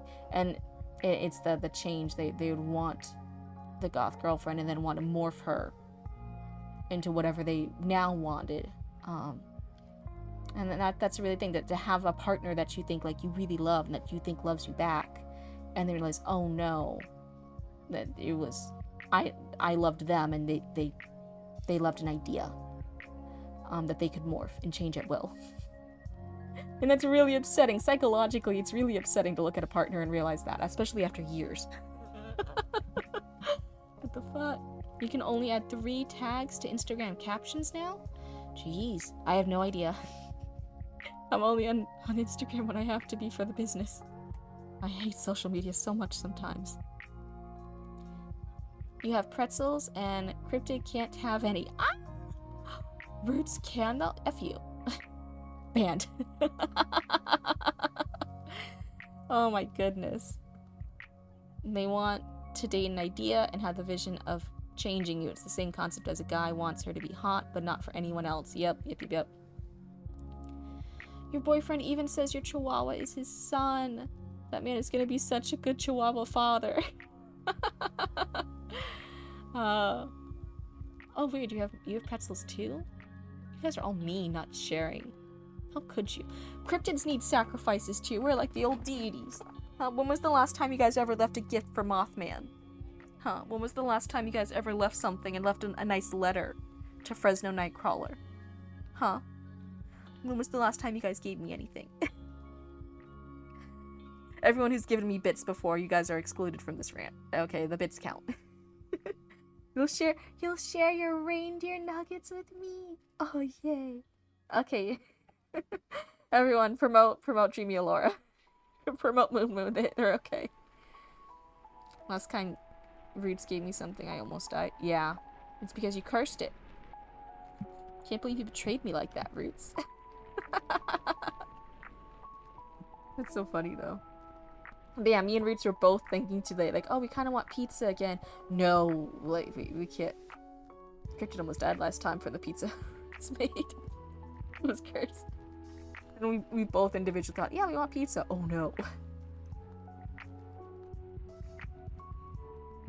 Hey Roots, how late does Domino's open up to? It's almost midnight. Domino's should be closed, right? No, Domino's wouldn't be open till midnight, right? Do you want Domino's? I'm gonna go on a diet. You can have this big ass bag of pretzels. Dude. I love big bags of pretzels. There was one bag of pretzels at Aldi one time. It was this one brand. It was a Christmas release of pretzels.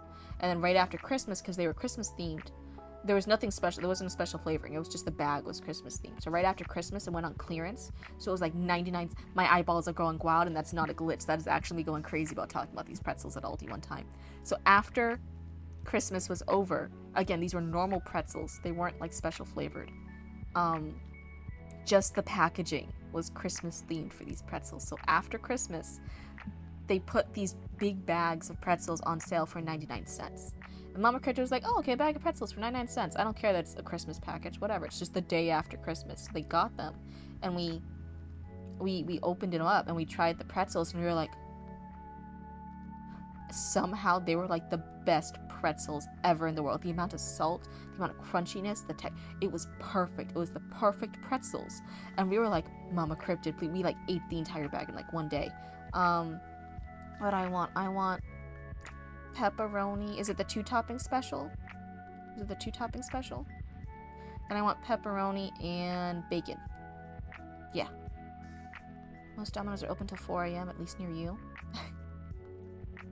Oh my god, but it's perfect bag, but we sent Mom Cryptid back. Because even Mom Cryptid was like, these are good pretzels. So they went back.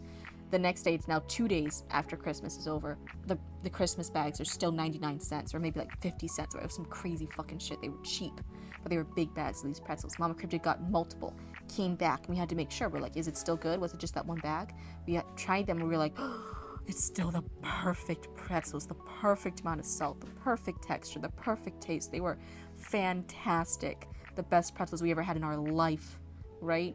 And so then Mama Cryptid then, with Papa Cryptid, went to that Aldi, bought all of the remaining bags of pretzels there, and then went to like a different Aldi and got more. We were stockpiled. It was like a shelf. It was a shelf filled with these bags of the Christmas pretzels, and we ate them all, and we loved them. We loved those fucking bags. And ever since then, it's been years. It's been like 2 or 3 years since that's happened. And every now and again, we all just like look at a normal bag of pretzels we get, and we're like, do you guys remember those Christmas Aldi pretzels? And we're like, what was that? Yeah, Root says they put crack in them. That's the reason why they were so addictive. We talk about those pretzels for years now, and we miss that high. We miss the high of whatever they put in those pretzels, because it had to be drugs. But whatever drugs it was, I don't care, because at least it was the good ones. It was the really good addictive ones. Roots is literally just across from me on a different computer right now ordering the Domino's. Hi, Cat. They say hi. But yeah, I'm glad I came up with that idea. Whatever cost it is, just let me know, and I'll Zelle you the money. But it's a little treat since we're babysitting the poodle. It's only like 20-ish? Yeah. Yeah, okay. Just let me know the final total and I'll send it to you. Cause I know. Dreamy Alora says hi, Roots. I have no idea if you can. Yeah, see, I have no idea if you guys can hear them or not, but they said hi. So we're gonna do story time, I think, in a minute. I think we'll just stream until the pizza gets here then. I was just planning on streaming till like midnight or so, but we still have story time. So, let me write something else. We'll do story time. Did anyone else post story time besides you? I don't know, I haven't checked yet. I'll just check when I go and open it up. If no one else has, maybe we could even look at some of Root's stuff. I think Roots posted something for their Final Fantasy XIV character, right? I don't think I've done that on stream. I don't know if I'll have to ask them if they're okay with it. Don't be too mean. I haven't been mean to anybody. Why do you think I'll be mean to you? Because I'm your sibling. No, if I'm mean to you on stream, it will scare other people. They're gonna come in and think I'm like this mean critique person, right? So like, no.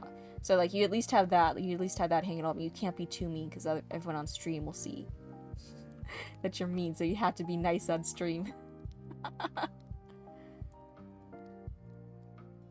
You're working on a synopsis of your story to share for story time. I'm not quite done yet. Yeah, it's okay. It's not like a one-time thing. It's just whenever. You know what I mean? Yeah, I used to do story time whenever somebody posted it, and then I was like, oh, it seems like a little stop and go, so I'll try to wait for a few people to do it. I might wait every other day. But yeah, if you don't get it done today, it's no rush. I'll just do it another day. That's all. What was this thing? Just know that, again, like, I think I mentioned this to Author Relic. I think they were the one I emailed about it. Like, hey, just be aware that whatever, one, it's on the live stream so other people can see what you wrote. And two, I try to remember to post the VODs on a YouTube channel, Cryptid Roots VOD channel. So technically speaking, if you're really protective of your work and you don't want anyone to see it, like for spoilers or something like that, just be aware it will technically be on the internet somewhere, right? It will be on a video on YouTube. So just as a warning for that. If you guys are like really protective, like, oh no, I just thought it was gonna stay in this one live stream and no one else would ever see it in the future. It will technically be archived. That's the only thing. What am I doing though? So, the hero's walking through it. I'm so talented. Future Cryptid, you'll have to edit this out later. Haha. I think it would cool to eventually have the corpses start moving slightly. Turning their heads to face the hero and track where he's walking. Following him. I don't think they attack yet, just like looking ominous, right? Just setting those spooky vibes. The familiars using them as puppets, and it's tracking, hey, there's somebody here in the town. And it's going to watch what the hero's doing. Just setting up the creep factor. Familiar tracking the hero through the corpses. Okay. Okay. That's at least a little bit more. That's a little bit more than we had yesterday. It's a full summary outline, but I don't much care if people look at it early. It's their problem if they get spoiled.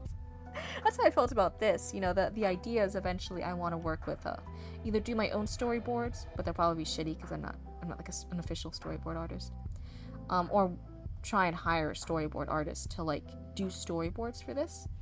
And you know, technically you guys would already know everything that happens, right? Because you'll follow along with my rough draft here, and then when I make a full-fledged, not shitty script, so you guys will technically know everything, but I hope it will still be like entertaining to see that process, right? To see like how either me or another storyboard artist, like an actual one, takes a script and it's like, okay, what's the best camera angle for this? How do we translate this into a visual? How do we do the camera angles? What's up? Pizza should be here by 12 or 12:20. Okay. 27, but like 25 because I added pouches. Okay, I'll send you 25. Love you. Thank you. Thank you for placing that order. Thank you indulging in my creativity. There we go. It will be pizza and it won't be cursed because Roots didn't make it. No, please don't say unless. I think that would be an interesting topic though, to see the storyboards and how that works. Whether it's my amateur attempt at it or like an actual professional. If Roots brings it inside, it's cursed. Oh god. What is this? Oh, yeah, that's right. I updated the password. There. I swear to God. No, I know my password. Shut the fuck up. What do you mean? What do you mean it's the wrong password? I know it's not the wrong password. Don't you hate that when your phone's trying to fucking tell you you don't know your own password? I'm like, no, I know my password. Shut up. Oh my god. What's the 3 by your username mean? What does that mean? Let's scroll over it. Bits leader 3? Oh, it means you're third place. Okay. Yeah, so since I'm still so new to Twitch and how everything works, sometimes I'll see like an icon and stuff and I'm like, I don't know what that means. The other day, I had 2 separate people mention we were like top. We were the top of reading and writing category, and I'm like, I don't understand what that means. Does that mean something we've like streamed the most compared to others this week? Is it like an achievement I didn't realize I got? What was it? And they just meant like, you're on top of the category. You're physically on top. You're one of the first things people see when they look in the category. And I'm like, oh, that's so exciting. But yeah, I had no idea what everyone was talking about at first. I'm like, I don't understand. That's so funny. I had to send Fruits 25. That's what they said. Man, pizza gets more and more expensive every day. Are you guys all paying well? Or paying well? Eating well? Jeez. I heard Dreamy's got the dino nug, the reindeer nuggies, right? I had no idea. That wasn't even an option. 25. 2 Roots. Go. For pizza. Okay, Roots, it should be sent to you. Jeez, but yeah, phone trying to tell me I don't know my own password. I do know my own password. I've been using it. It's my password. What the F you mean I don't know my own password? It's the right password. Phone's trying to tell me shit. Your mom bought the reindeer nuggies for you. Honestly, I had no idea. Lidl? Lidl had reindeer-shaped nuggies either. And you had like the Halloween ones too, like the spooky ghost one and the bats, and I'm like so jealous still. I'll be really honest, I'm really jealous of that. Oh my god. Everyone take a sippy, everyone hydrate, and do we want to do story time? Story time before I leave to eat pizza? So yeah, the screen might go black for you guys because I'm going to switch stuff around. Yeah, it just goes black. Let me set up the Discord, and I'll move it over here. Yeah. Okay. I know it's a black screen right now, but hold on a second. Hold on. There's a music channel? Wow, Roots is really on top of stuff. There's a music channel now. I didn't even know that. Okay, story submissions, and then I'll go to OBS.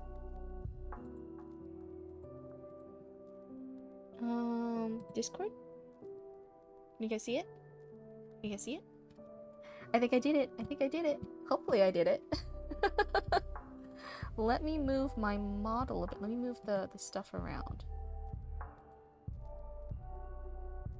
Oh, I have it too big right now for this. Hold on.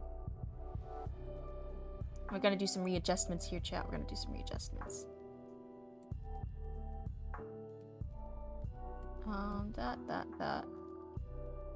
That. And then I'll make my model off to the side a bit more, right? To take up a little bit less room.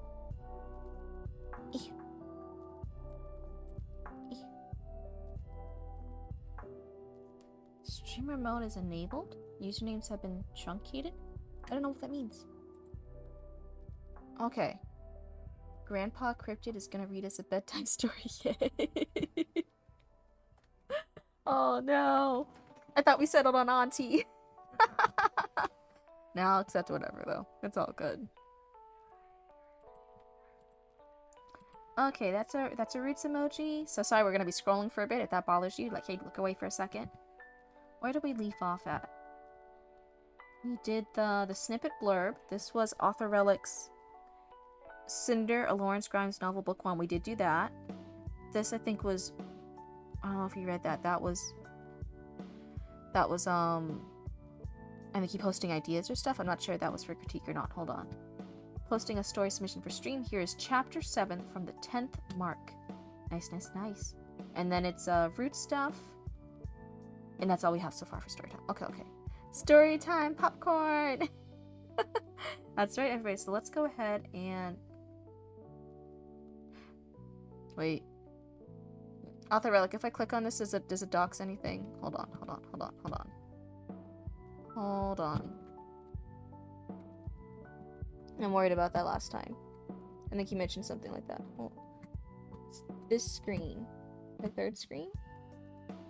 Please let me use my third screen. That's where the OBS is. Okay. So hold on. You guys are gonna see the witchy stuff instead for a second. I'm gonna click on this. Well, you guys can't see it. Just in case. Chapter 7. Okay.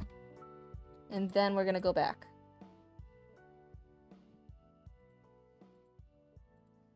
Window capture. How's that? We're getting there, guys. Oh, you meant the phone number was attached to the email you sent me. Oh, okay. Don't worry, I never make a phone call unless I have to. I'm brave enough to do it. But no, I won't ever do an unnecessary phone call in my life if I can save it. So the complicated names are Saphir and Solia. Okay, okay. There's a note under the copyright for you to read as well. A note under the copy? Like on the last page? Eeh. There's a copyright disclaimer. Here's the copyright notice. This is not the start of the chapter, but a few pages in. That's good, that's good. Was it in the Discord?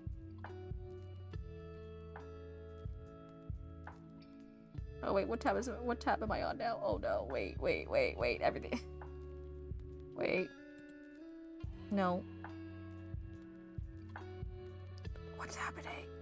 Oh no. How do I get back to where I was? It's still showing up for you guys, it's not showing up for me. Like I have the OBS focused on that screen, but that's not my active screen. Oh no. Please no. That's not it. That's mine. Please. Okay, here we go. Everybody stay calm. Oh, that was it, the snippet? Copyright disclaimer. Goes here. This content is the intellectual property of David William Connor and is protected under applicable copyright laws. Fair use notice. Some content may include copyright material. All such uses intend to be non-commercial and for informational purposes only. The following is a snippet of the 10th mark. Please enjoy. Please note this is not the start of the chapter, but a few pages in. Okay.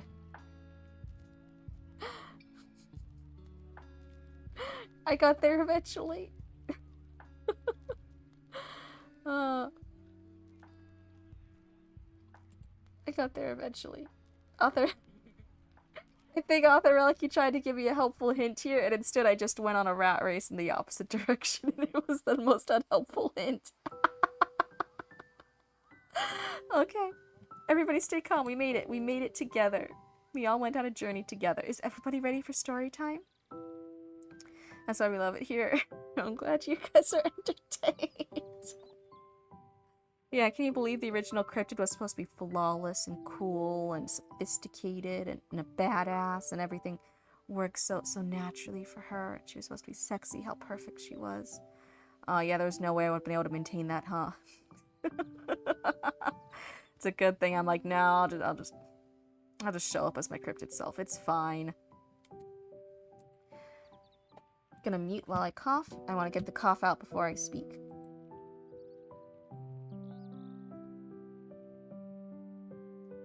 Story time, everybody! Story time!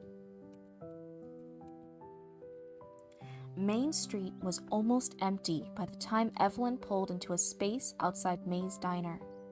The wind had picked up since the morning, cutting down between buildings and stirring bits of leftover snow into dusty spirals along the sidewalk. She shut off the engine and sat still for a few seconds, watching her breath fog the windshield. As she stepped out, she nearly collided with somebody rounding the corner. A man, tall, easily over 6 feet, with broad shoulders. He wore a long black coat, the kind that looked older, worn along the seams. Dark tan work pants tucked into mud-stained hiking boots. His beard was medium length, flecked with gray, and his skin was weathered like someone who spent more time outdoors than in. But it was his eyes that gave her pause. Bright blue. Too bright. He didn't stop, didn't smile, just brushed past her with a nod, walking with a deliberate, quiet pace down the sidewalk and disappearing around the corner. Evelyn stood there for a beat too long, her hand still on the door handle. Something about him twisted the air. She couldn't name it, couldn't even say what had chilled her, just that it had. She shook it off. People pass you on the street. That's all it was. Inside the diner, the bell above the door gave its usual tired jingle. The warmth hit her immediately. The scent of fresh biscuits, cheap coffee, and something sweet baking in the back. Martha Klein stood behind the counter, wiping down the surface with a dish rag. "You look like someone who could use caffeine and sugar," she called. Evelyn managed to smile. "That obvious? Come sit, I'll fix you up." She took a seat at the bar and pulled her notebook from her bag, settling it beside the coffee Martha placed in front of her. A slice of apple pie followed, its crust still warm, steam rising from the edges. Evelyn flipped through her notes while she ate. Victim names, timelines, rough sketches of symbols, her half-thought theories scribbled on the margins. It was starting to feel less like a journal and more like a case file. After a few minutes, Martha returned with a second pot of coffee and leaned on the counter. "You've been quiet this week," she said softly. "More than most newcomers." Evelyn looked up. "I've had a lot on my mind," she admitted. "Something about the way you hold yourself," Martha said, watching her carefully. "Like someone who's been carrying weight for a while." Evelyn let out a soft sigh. "I left the city after my divorce," she said. "Daniel's father? He wasn't the kind of man you fight with. He was the kind you survive." Martha didn't speak, just let her keep going. "I thought getting away would help. Thought a small town might give us space. But my last book tanked. The publisher pulled the plug. I just needed something that felt like, I don't know, room to breathe." Martha reached behind her, sliced another piece of pie, and set it down. "No charge for round 2, she said gently. "If anyone deserves a fresh start, it's you."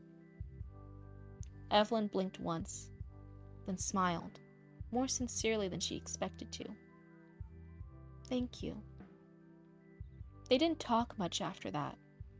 Evelyn ate slowly, finished her second cup of coffee, and gathered her things. The sky was beginning to dim, though it wasn't even 4 yet. The kind of dull, colorless afternoon where the shadows stretch long too early and everything feels slightly off. Evelyn pulled into the driveway, her tires crunching over salt crystals and half-melted slush. Milo didn't appear in the window like usual. He didn't bark. The house stood still. She shut off the engine and stepped out, one hand tightening around her keys.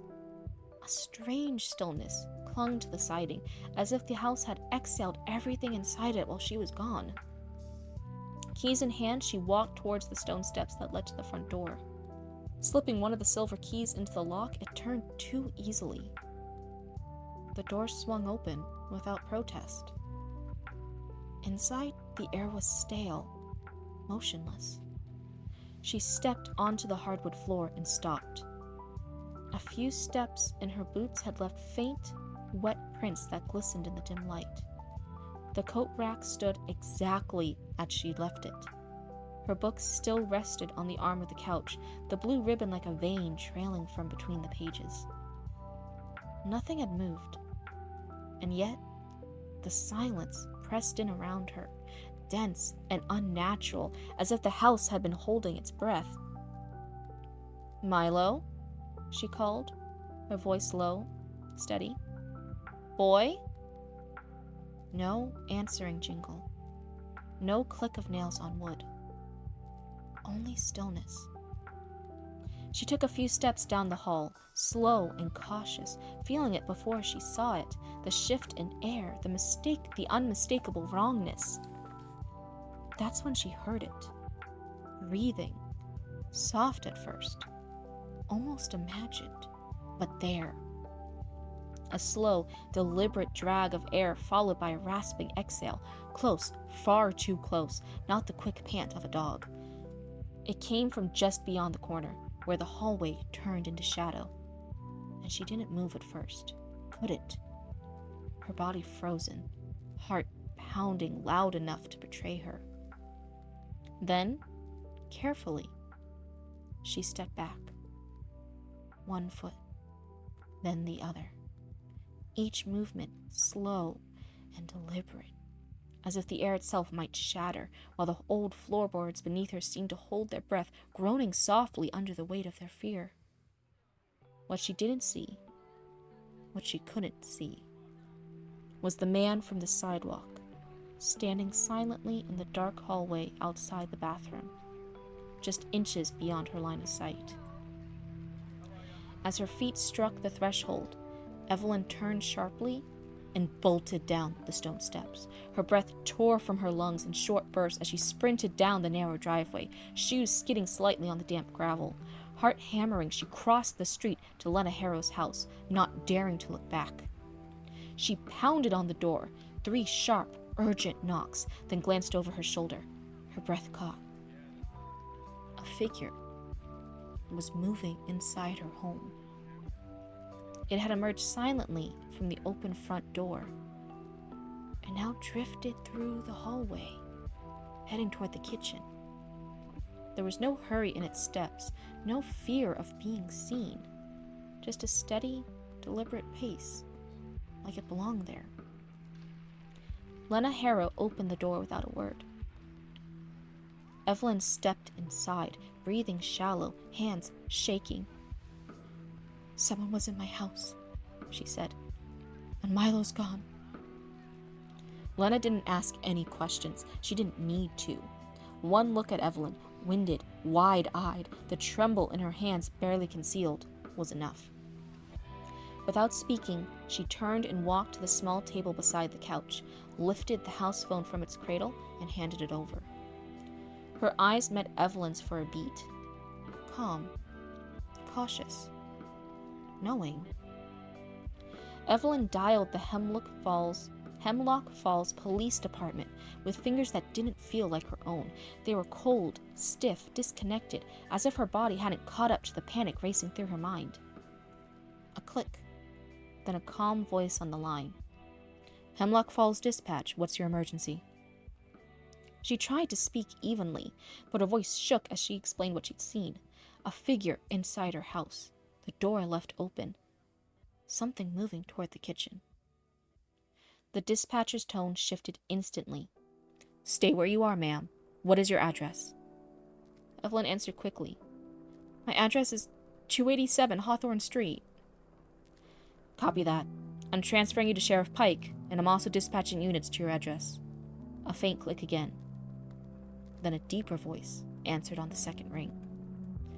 And that's it. That is the 3 pages from oh my god, the 10th mark, sneak peek. There we go. Thank you so much for submitting for story time. I'm actually going to turn down the music a smidge. It was distracting me a little bit. Oh my goodness, but thank you. That's the first story time for today. Let's go back up here. I did make notes. This isn't a critique. This is just one of the things I wanted to say first of all, because I like noticed it.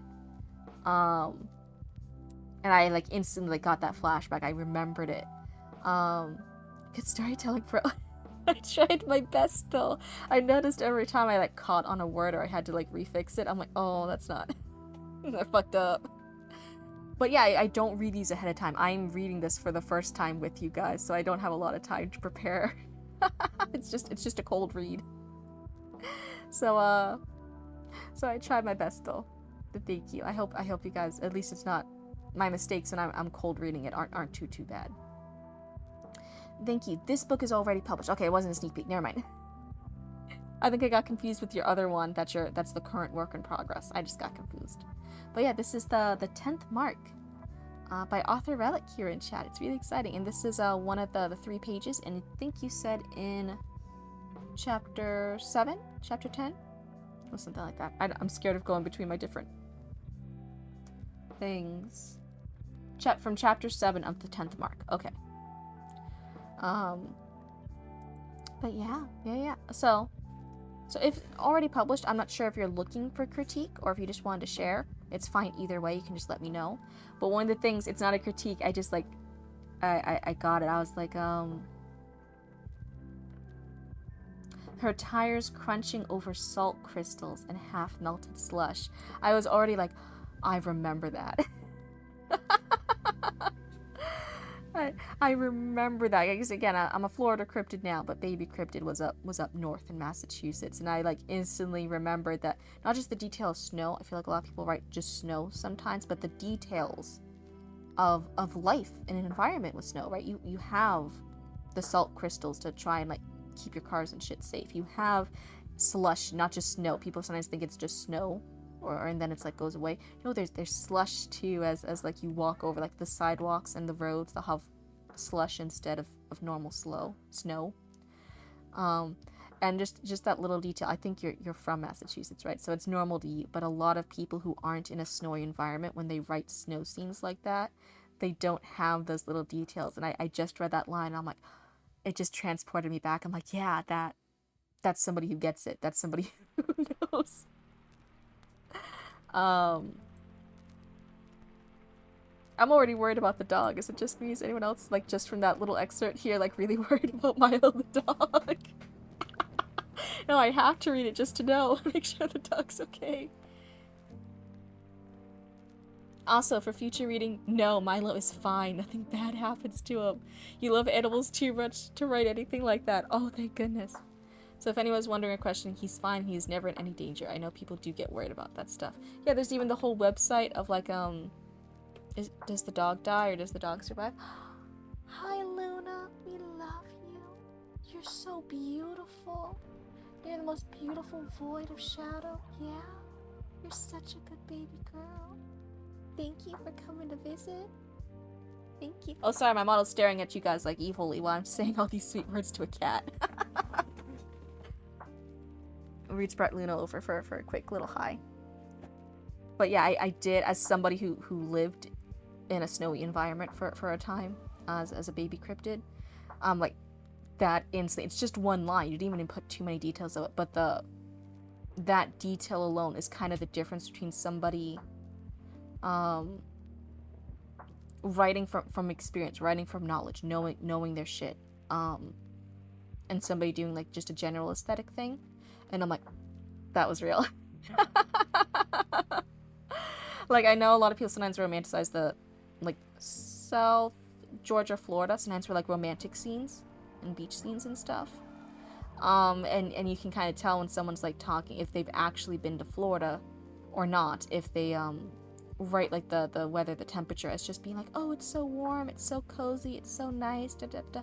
Or if they describe the humidity, and they describe the sweat and the humidity and how it, the mosquitoes, right? Like those little details of like, yeah, we're a hot climate, but it's actually sometimes really uncomfy. It's really uncomfy hot instead of other areas that are nicer. They're not as humid, damp, sweat inducing. They don't have the swarms of mosquitoes and no-see-ums. It's a little different. Like those little details are like, oh, this person actually knows their shit. You don't, sometimes people try to prove they know their shit by writing like whole paragraphs about it.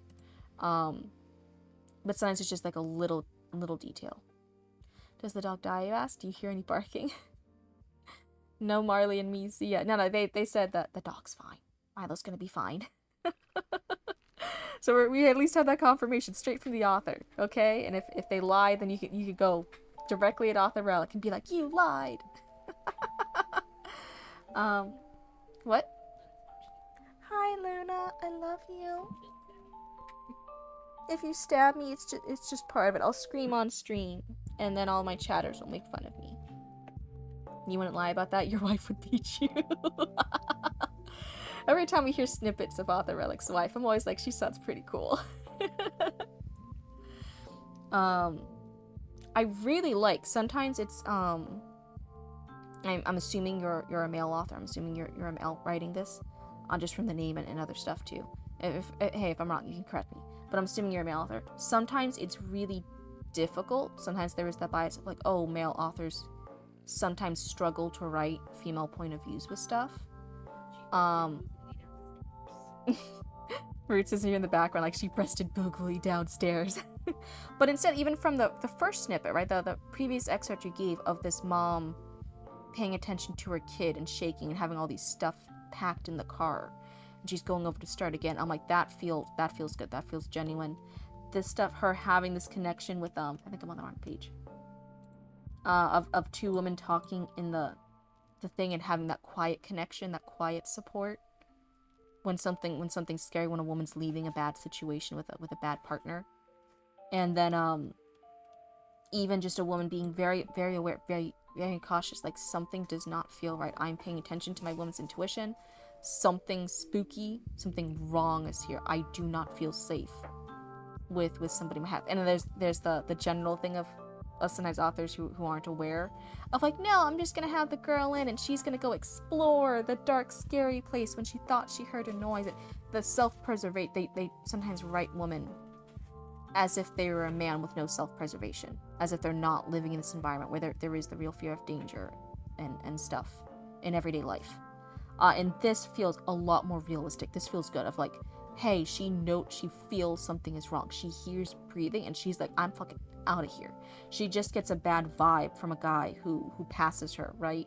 And it bothers her and she can't put her finger on it why exactly, but she notices it, right? And she pays attention to it and she just has to ignore it because there's nothing to do. The guy didn't do anything when he bumped into her. But she notices it. It bothers her. There's the panic. There's the woman going to the other woman's house right straight across the street and being like, let me in, something is wrong. And then the other one being like, no questions asked, like, nope, get this lady out of here, we're calling the police. So this was actually like really refreshing to see an author handle this female perspective and really handle it well. The little snippets I've seen here, I'm like actually really impressed. I'm like, this is really good. Your audience will also cry and try to John Wick you. You wanted to go right into a female protagonist. I wanted a challenge and I wanted to make someone real, who has that arc of shifting from victim to investigation to attacker. That's really cool. I like that. I really like that. I think that's neat. I'm really excited to read this soon. I need to get a copy of this book. Oh my goodness. If you, what did I say? What did you say earlier? I was talking about that. Just sharing story time, but I do love to hear what you think. Okay, okay. So yeah, if you did want to hear a critique or two, I know it's already published, so you're not going to change anything. This is like for future use notes when you work on more stories, because you've been working on stories now. I loved how creepy going into a house was, and let me go down to the page. Hold on. Where is it? I'm like, oh, thank you, Roots. Pizza's here, so we'll finish this up and then open the door without a word. Where was it? Far too close. Then okay, this one. This line. I think you even wrote it. You submitted something to writing in the Discord, right? About writing horror. About how whatever the readers imagine is scarier than the author straight out just telling it. And I was like so fully lost. I'm like, this is creepy. This is noticing the dog. This is noticing breathing. This is noticing dark shadows. This is knowing something's around the corner. But then you just tell the readers what she doesn't see was the man from the sidewalk. And I'm like, oh, I think it would have been stronger if we as the readers like maybe assume it's that man from earlier, but we don't actually know. Like, we're still left in the dark. Like, what is it? Is it that man from earlier? Is it somebody else? Are they working together? Was the man from the sidewalk like a spy and told someone like, yeah, she's leaving, then a second guy could go into the house? Telling it right away, I'm like, oh, okay, that was like the only part that actually wasn't building more tension. All this other stuff for a while is building tension. Like, as the reader, like, you're worried, you have no idea what's going to happen next. And now the readers do know, right, because you told them. It's right here in this line.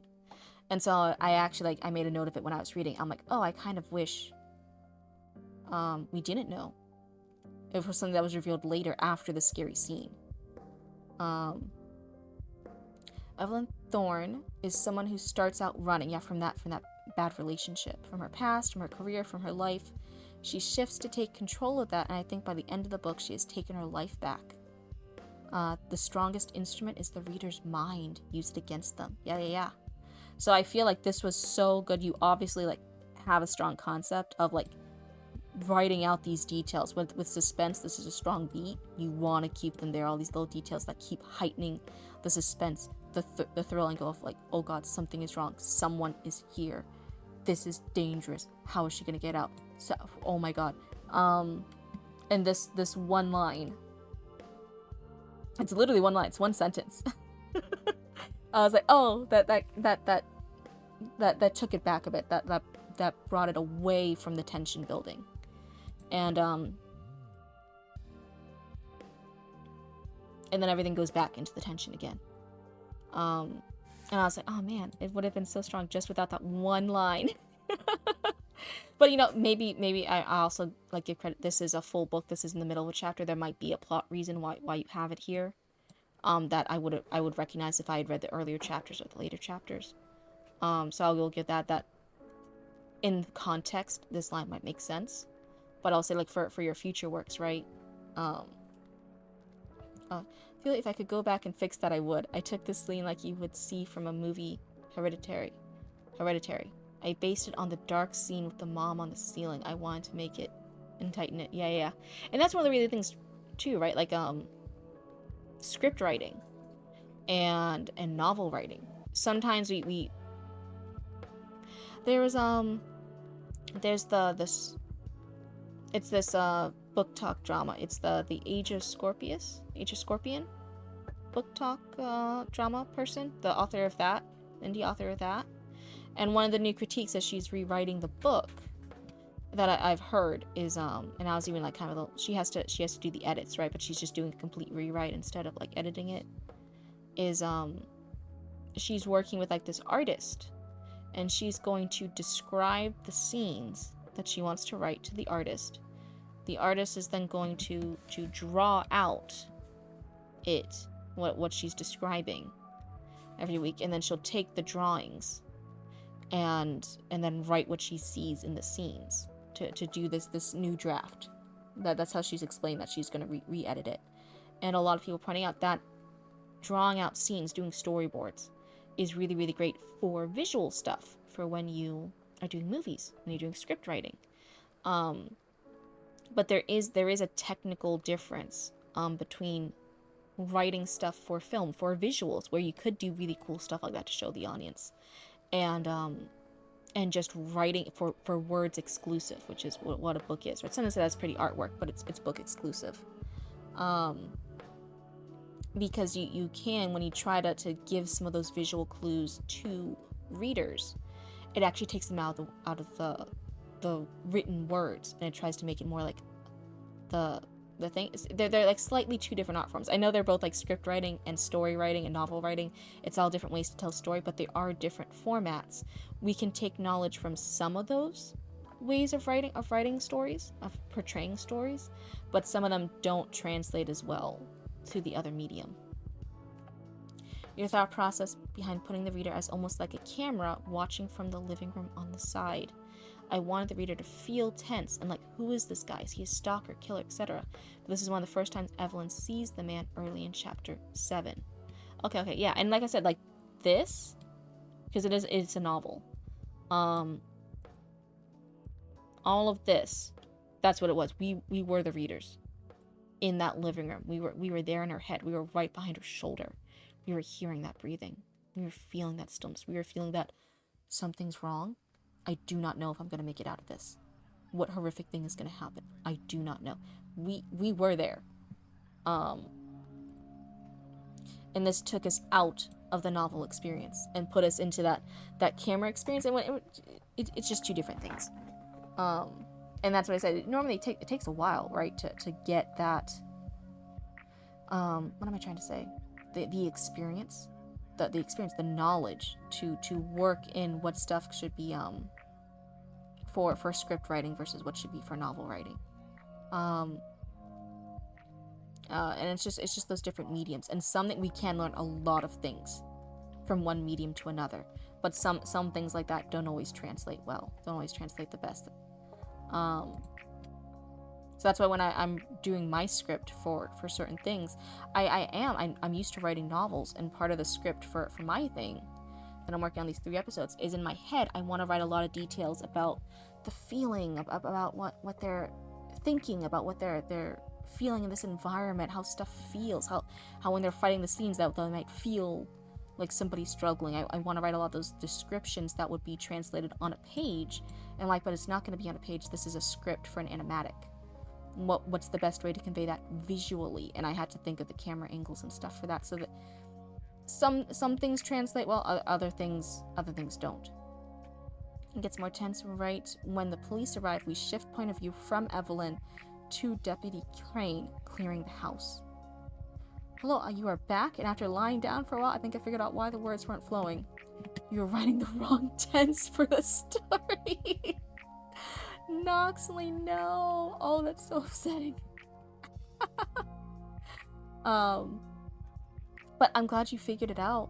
I'm so glad you figured it out, and now you can proceed like with that clarity, with that intention. Because sometimes when you don't know what's wrong, it's really frustrating. So yeah, I'm glad you figured it out. I feel so bad for you that you were suffering from that. That is a that's a really sucky thing to be dealing with. I'm so sorry. But yeah, otherwise the pizza has arrived. Me and Rach do have pizza now. And I really like this. And so yeah, this wasn't even like a 2 critique thing. This was like a 1 compliment of choosing very specific details that do resonate with people. And I really like the slush and everything with that. Hi, Visual! And then I had the 1 critique of that 1 line. That would be great if it was film, but since this is a novel, it actually took us out. And it's that balance of realizing what's the best details to add for your medium, the medium you're telling your story in. But I really like it. Thank you for submitting for story time. It was really fun. I hope. Thank you guys for complimenting the reading earlier, but I always am really anxious when I notice that I tripped on a word or I misspoke something. And I did that like once or twice there, and I'm like, oh, no, thank you for reading. That is the music. It feels really sudden when I stop the lo-fi music, doesn't it? Oh my goodness. That's like really noticeable when I shift. Do we want to do a raid? Let's read channel. I wonder if Frozen Scarecrow's on. I'd love to raid Frozen Scarecrow again, but I think our times just haven't been matching up. I have a question about the story submission. Could I submit part of a fanfic for it, or is it... No, go ahead, submit a fanfic. Yeah, I say it's fanfics, it's plot outlines, it's story drafts, it's rough drafts, it's just little excerpts from chapters, it's a blurb for what your book's going to be about. But yeah, go ahead and share your fanfic. The only caveat I'll say is sometimes I can't give a critique over if the characters are in character or not if I don't know that particular medium. Like I don't know stuff about Naruto, so if you ask me for feedback like, oh, is Naruto and Sasuke in character? I won't know. So I'll just give that one caveat, right? Of like, hey, I might not be able, if I don't know the franchise, I can't give feedback on stuff for the characters. But if you're looking just for technical writing feedback, yes, I fully, and I love fanfic authors, and I love fanfic authors working on their stuff. I'm a big fanfic reader. So yes, please, yeah, fanfics are totally fine for storytime submissions. Can I post the links in the Discord to the book in case anyone wants to get it? Yeah, just in the writing one. So not like in general chat, but like in the writing one. That's fine. Yeah, I just thank you guys for respecting not putting links in Twitch. I try not to put links in Twitch, but yeah, on the Discord, if it's your written work and you want to post a link to it, that's totally fine. Just in the writing area. Thank you guys. Where is quick filters event search and filter? Can someone check for me? I don't know how to check without messing stuff up. If Frozen Scarecrow's online? Frozen, maybe I can look it up. I'd love to read them. No, that's oh no. Please no. Please. He's not. Oh, okay. Well, it's okay. We'll just have a little raid with somebody else, somebody new. So reading and writing category, beta reading and reacts and commentary, plus writing, publishing, drawing perspective. This might seem cool. Let's try this one. Okay, everyone, read and start raid. Okay, you guys will all be polite raccoons, right? Let's see here. Chat. Why does it sometimes say like 10 viewers waiting to raid in 1 minute and 13 seconds, but then it gives me the raid now option? Does everyone automatically raid if we wait the full minute? Unclear. I'm still really unsure about a lot of this rating stuff. But I have started the rating. YouTube channel. What is this? Oh, this is in the person's thing. Yeah, it automatically raids. If I click the raid now button, does it leave some of you guys behind? It's to give you time to do an outro. You can then force it after some time. Oh, it's for like fancy if you have like an outro. I only have the wishing you guys all a wonderful night and happy writing, and thank you guys for hanging out with me for a bit. I'll just press raid now then. But you guys will all be great raccoons, okay? Thank you. Bye. That was a fucking mistake.